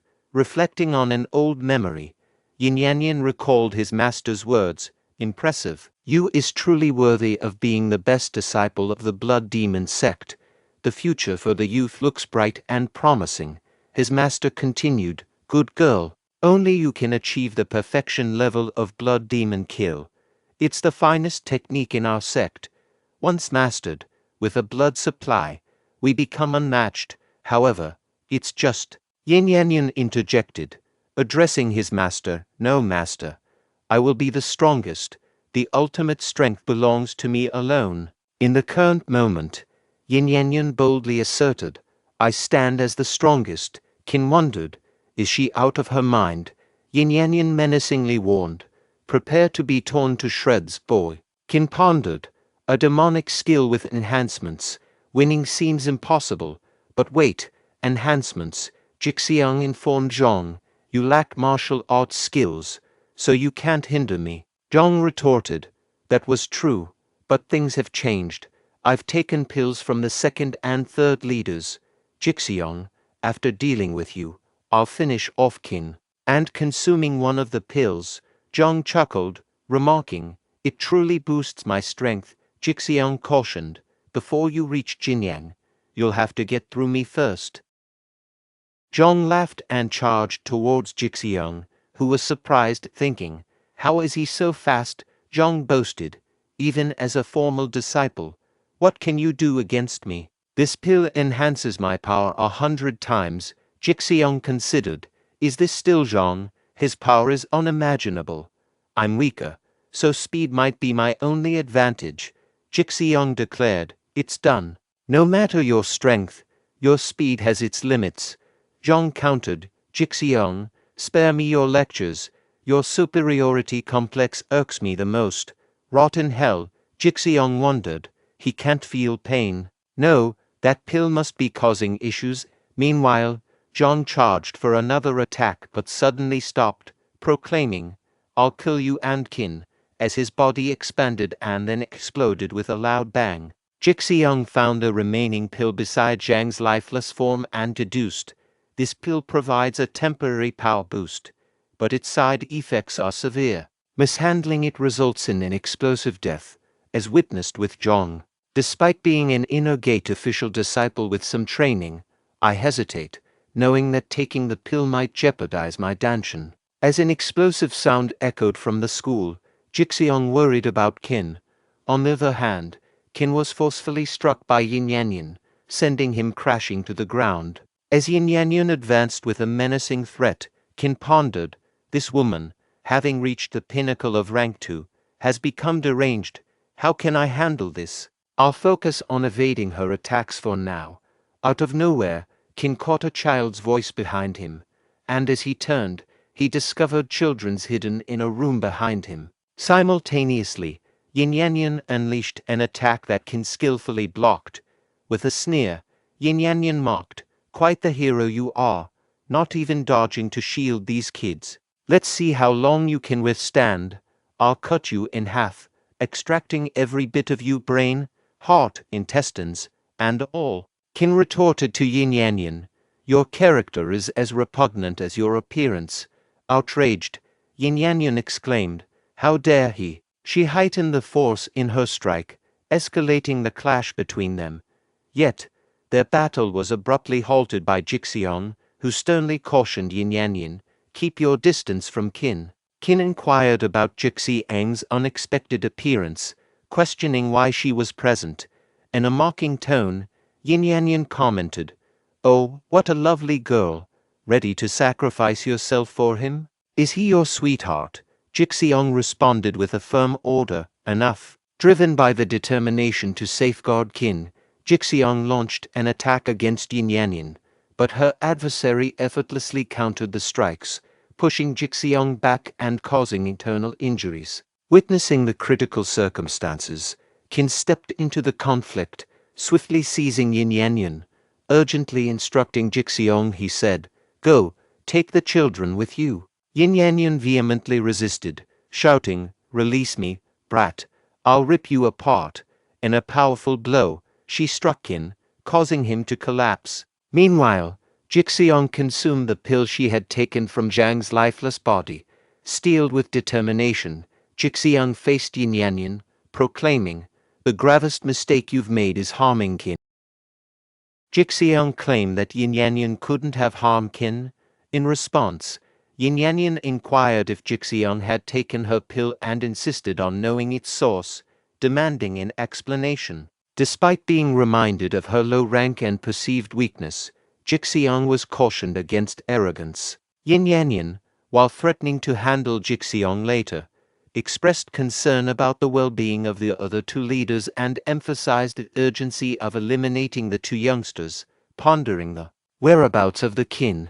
Suddenly, Qin emerged behind Yin Yanyan, instructing her to go to hell as he swung his sword in her direction. Swiftly evading the attack, Yin Yanyan labeled Qin as an injured boy of middling rank 1, questioning whether he believed his worn-out saber could kill her. Qin retorted, asserting that his saber was effective if it could accomplish the task. Sensing Jixiang attack from behind, Yin Yanyan leaped into the air to evade both Jixiang and Qin's strikes. Despite this, Qin and Jixiang pressed on with their relentless attack. Yin Yanyan, realizing that she might soon run out of blood to fuel her techniques, felt the urgency to find a fresh source. Observing the children, she acknowledged it as beneficial for her cause. In response, she hurriedly launched an attack on the children, eliciting curses from Qin. Simultaneously, Jixiang positioned herself in front of the children, condemning Yin Yanyan as a deranged and shameless woman for attempting to harm them. Yin Yanyan angrily declared, "You want to go to hell, so I'll savor your blood first." In response, Qin unleashed the boiling demon tiger collapsing blade technique to strike Yin Yanyan from behind. Despite coughing up blood, Yin Yanyan tenaciously held onto Jixiang. Qin ordered, "Release her. If you crave blood, I'll willingly offer mine.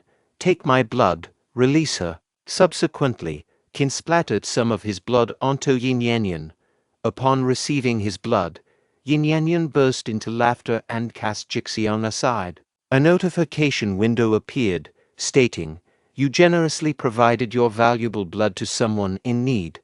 You're awarded 20 potential points, bringing your total to 400 potential points. Additionally, a hidden task is activated.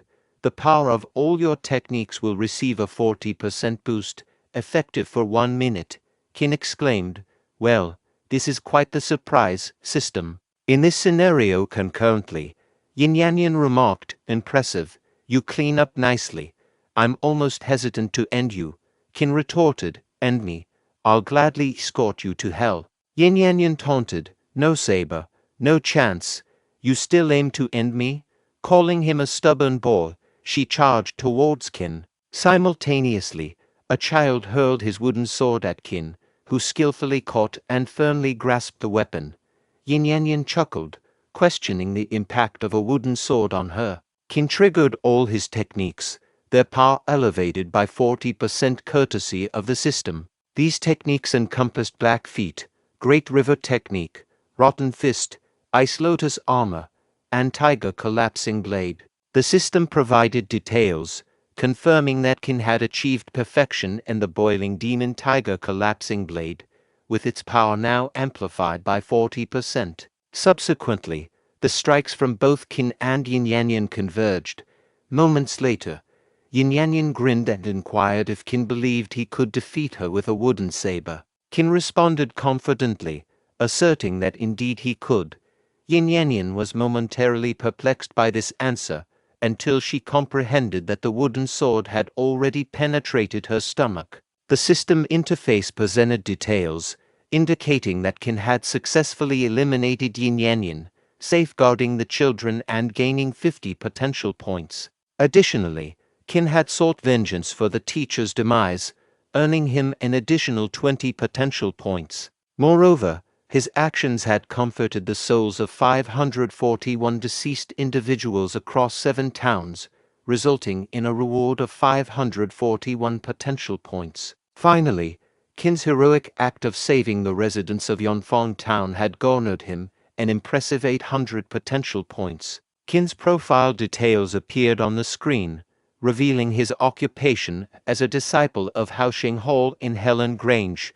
Notably, he possessed a silvery flower-level root bone. Proficient in martial arts, he had attained perfection in techniques such as the Great River Technique, Dust Darts, Rotten Fist Blackfeet, and Boiling Demon Tiger Collapsing Blade. His potential was rated at 3 points.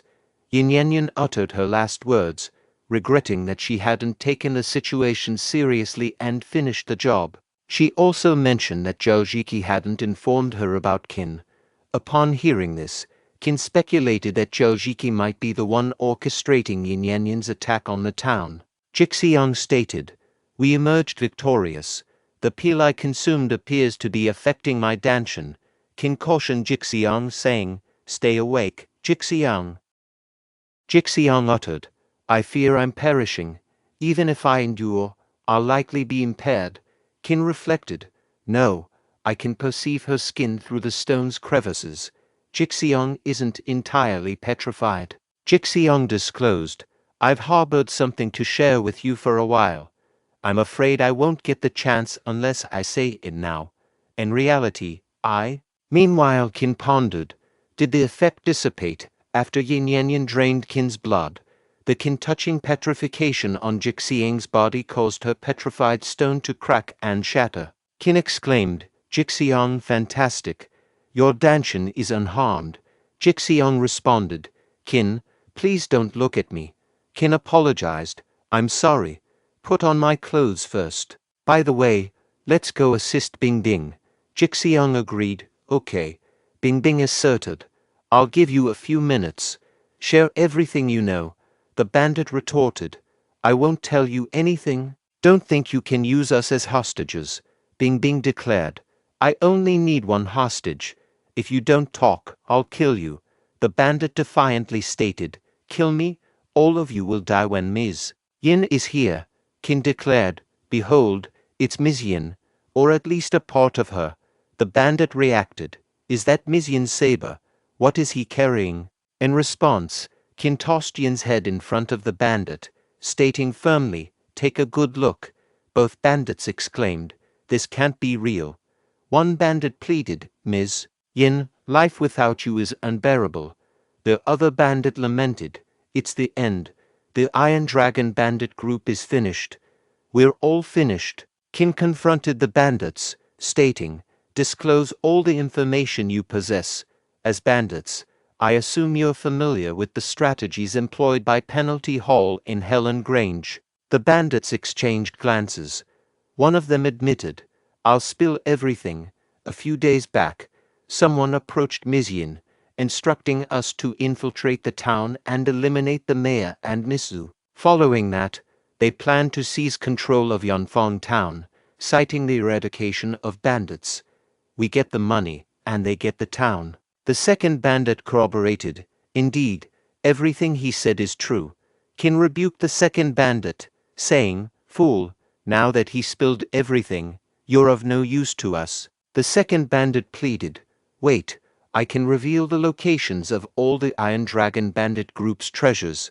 Qin responded, "Fine, take your time." Their conversation was interrupted by Zhao Jiki, a disciple of the Bright Cloud sect, who exclaimed, "Bing Bing, I've heard so much about you. Finally, I meet you. But I never expected to find your lifeless body. I swear to avenge your death and that of the mayor. I'll dismember Yin Yanyan." Zhao was taken aback to see Bing Bing alive and in good health. Qin replied, "Here's Yin Yanyan's head.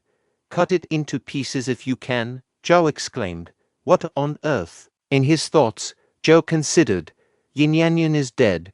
Zhao proceeded to crush Yin Yanyan's head and declared, "Yin Yanyan was the leader of the Iron Dragon bandit group. She deserved this fate." Qin commended him, saying, "Well done, my friend. You've eliminated the wicked woman, setting a commendable example for us. I'm Qin Jinyang from Helan Grange. May I have the honor of knowing your name?" In his mind, Zhao questioned, "Qin Jinyang, why haven't I received any information about him? He wields the Iron Dragon saber. Did he defeat Yin Yanyan?" Zhao responded, "I'm Zhao Jiki from Bright Cloud sect. As martial artists, safeguarding the world is our responsibility." Qin pondered, "Zhao Jiki, Yin Yanyan mentioned your name before her death. We've just emerged from a challenging confrontation. Engaging in a fight now could be detrimental. I need to figure out a way to make him leave." Simultaneously, Zhao pondered, based on Qin and Zhu Bingbing's reactions, it seems they're unaware of my intentions. I must eliminate the other two bandit leaders. Speaking aloud, Zhao asserted, "Qin Jinyang, those men with you are from the Iron Dragon bandit group. notorious for their wicked deeds. I should dispatch them now as a deterrent. In his inner thoughts, Zhou desired their demise. Hastily, he charged to behead the bandit leaders, but his assault was intercepted by Qin, resulting in Zhao Jiki being forced backward. Addressing Zhao, Qin remarked, "These individuals are prisoners from Helan Grange. Your eagerness is quite apparent. Are you planning to eliminate them to eradicate any potential witnesses?" Internally, Qin reflected, his impatience is striking. I've seen many films featuring ruthless killers, and he fits the bill. Zhao contemplated, remarkable saber skills. His technique is precise and rapid, on par with Yin Yanyan. Moreover, Zhu Bingbing is present. A confrontation could lead to his defeat. Zhou responded, "What nonsense are you spouting? I've always detested evildoers, and his inclination to eliminate them is merely due to that. He have no intention of getting rid of witnesses." Qin acknowledged, "That's reassuring." He was concerned that someone might conspire with the bandits, utilizing them to eliminate us, then seize control of Helan Grange under the guise of eradicating banditry. Zhao asserted, "Bright Cloud sect has a renowned and honorable reputation. We would never collaborate with bandits." Internally, Zhao acknowledged, "He's correct on every count." Qin stated, "Given that, it's an internal affair of Helan Grange. Kindly return to your own domain, my friend." Zhao responded, "Farewell, Qin. Until we meet again." Zhao privately contemplated, "Never mind. Now that the Iron Dragon bandit group is eradicated, he'll help himself to their treasures. He won't leave empty-handed." Qin reflected, "Finally, they've departed. He can't endure any longer if they linger here." Owing to prior severe injuries, Qin collapsed onto the ground. Zhao's attendant disclosed the whereabouts of the Iron Dragon bandits' hideout. Entering the bandit hideout, Zhao expressed disbelief, exclaiming, "What, empty? How is it empty?" A window displayed information. "You selflessly distributed the acquired wealth of the Iron Dragon bandit group to those in need, earning you 1 potential point. You generously shared the ill-gotten gains of the Iron Dragon bandit group, earning you 2 potential points."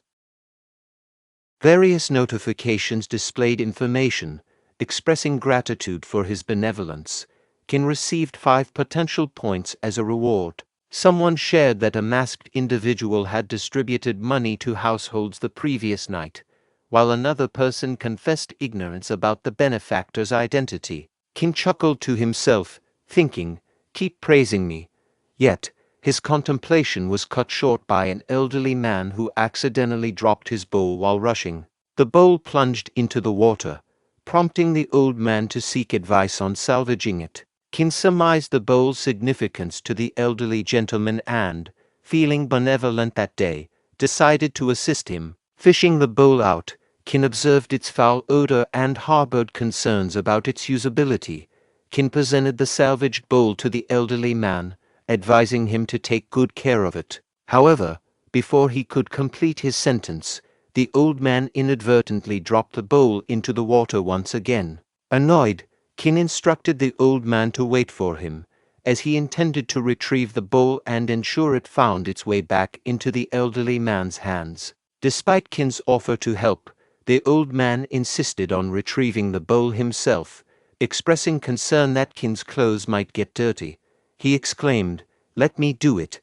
How about letting me do it?" Flustered, Qin responded, "No, it's okay," but internally thought, "You said so, but you're just standing still, old man."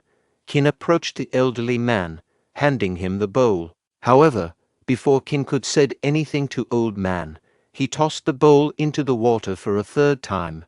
Perplexed by the old man's actions, Qin pondered, "What is this old man playing at? I should see what he wants." Qin directly addressed the elderly man, questioning, "Are you tricking me for fun?" However, their exchange was abruptly halted as someone announced, "The butler of Prince Kang's mansion is here." The butler greeted the doctor and conveyed, "I have prepared a carriage. Please come with us to Prince Kang's mansion to treat the princess." Surprised by the revelation, the elderly man was taken aback and inquired, "Me, a doctor? Are you mistaking me for someone else? The butler responded sternly, Don't waste time. If you delay the princess's treatment, Prince Kang will kill you. It's crucial. Please come with us, sir. Qin too was astonished to discover that the old man was indeed a doctor. The elderly man made a request. My bowl fell into the river. Could you please pick it up? The butler directed his servant. Do as he says. Go pick it up. The servant obediently replied, Yes, sir. However, the old man suddenly changed his mind and said, Hold on. I want you to do it. The butler reluctantly agreed. Since you asked, I'll do it. After some time, the butler approached the old man and handed him the bowl. The elderly man examined the bowl and exclaimed, The bird pattern on my bowl is very vivid. This is not mine. You got the wrong one. I believe my bowl is still in the river. How about you look for it again? Enraged, the butler declared, I am the butler of Prince Kang's mansion. How dare you make fun of me, gods? Tie the doctor up and take him back to the mansion. Alarmed by the situation, Qin cautioned, Watch out. He couldn't believe they were daring to force the old man. Before Qin could act, the elderly man defeated all the guards. Qin pondered, What's going on? This old man is not simple. Did he seal the butler's acupoints with silver needles, making him unable to move? The butler threatened, Old man, wait and see. You've offended Prince Kang, and you can't live in peace anymore. Soon after, the butler collapsed to the ground. The elderly man instructed the guards, Take your butler away. He's fine, he just needs some rest. Take good care of him. As they departed, Qin inquired, Well, old man, doctor, do you still want me to search for your bowl? The doctor chuckled and replied, Silly boy, I didn't intend for you to find my bowl. I was merely testing you. As I traveled through here, I witnessed you distributing money and aiding the people. I appreciate your actions. Seeing that you haven't fully recovered from your serious injury, I decided to put you to the test.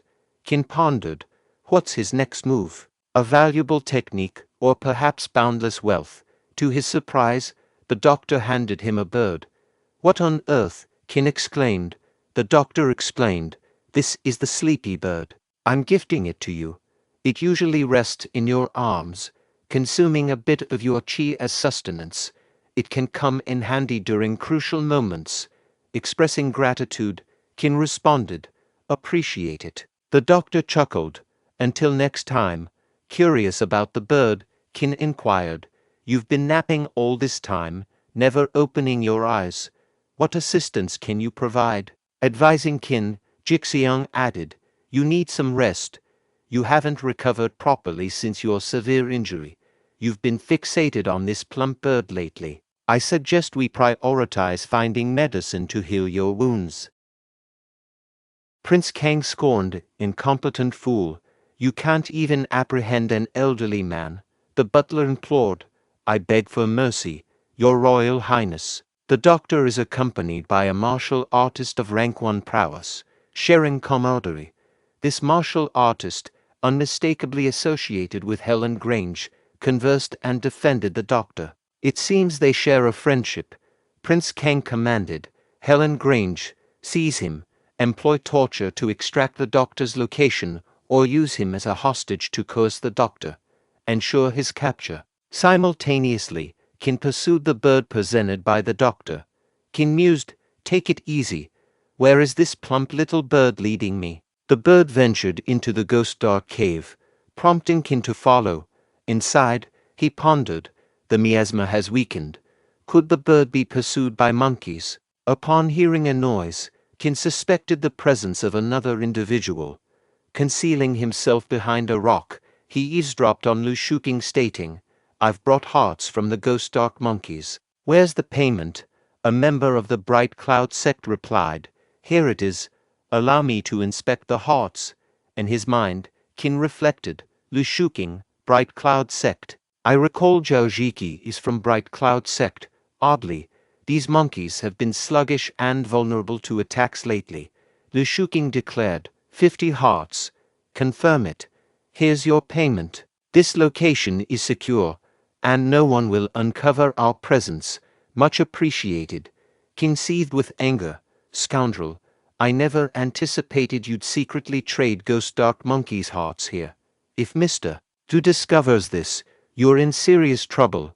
A notification appeared, inquiring whether Qin was willing to apprehend Lu Shuqing and deliver him to Penalty Hall as a deterrent to others. At the same time, the bird with a flower-like object is flying towards Qin. A Bright Cloud sect member observed the bird and advised Lu Shuqing to capture it, suspecting that the lotus seed pod it held might be a valuable rarity. Despite Lu Shuqing's efforts, he failed to capture the bird. Qin inwardly cursed, "Damn, stay away, little fat bird." Before Qin could react, the bird shoved the lotus seed pod into his mouth, forcing him to swallow it. Both Lu Shuqing and the Bright Cloud sect members became aware of Qin's presence as they trailed the bird.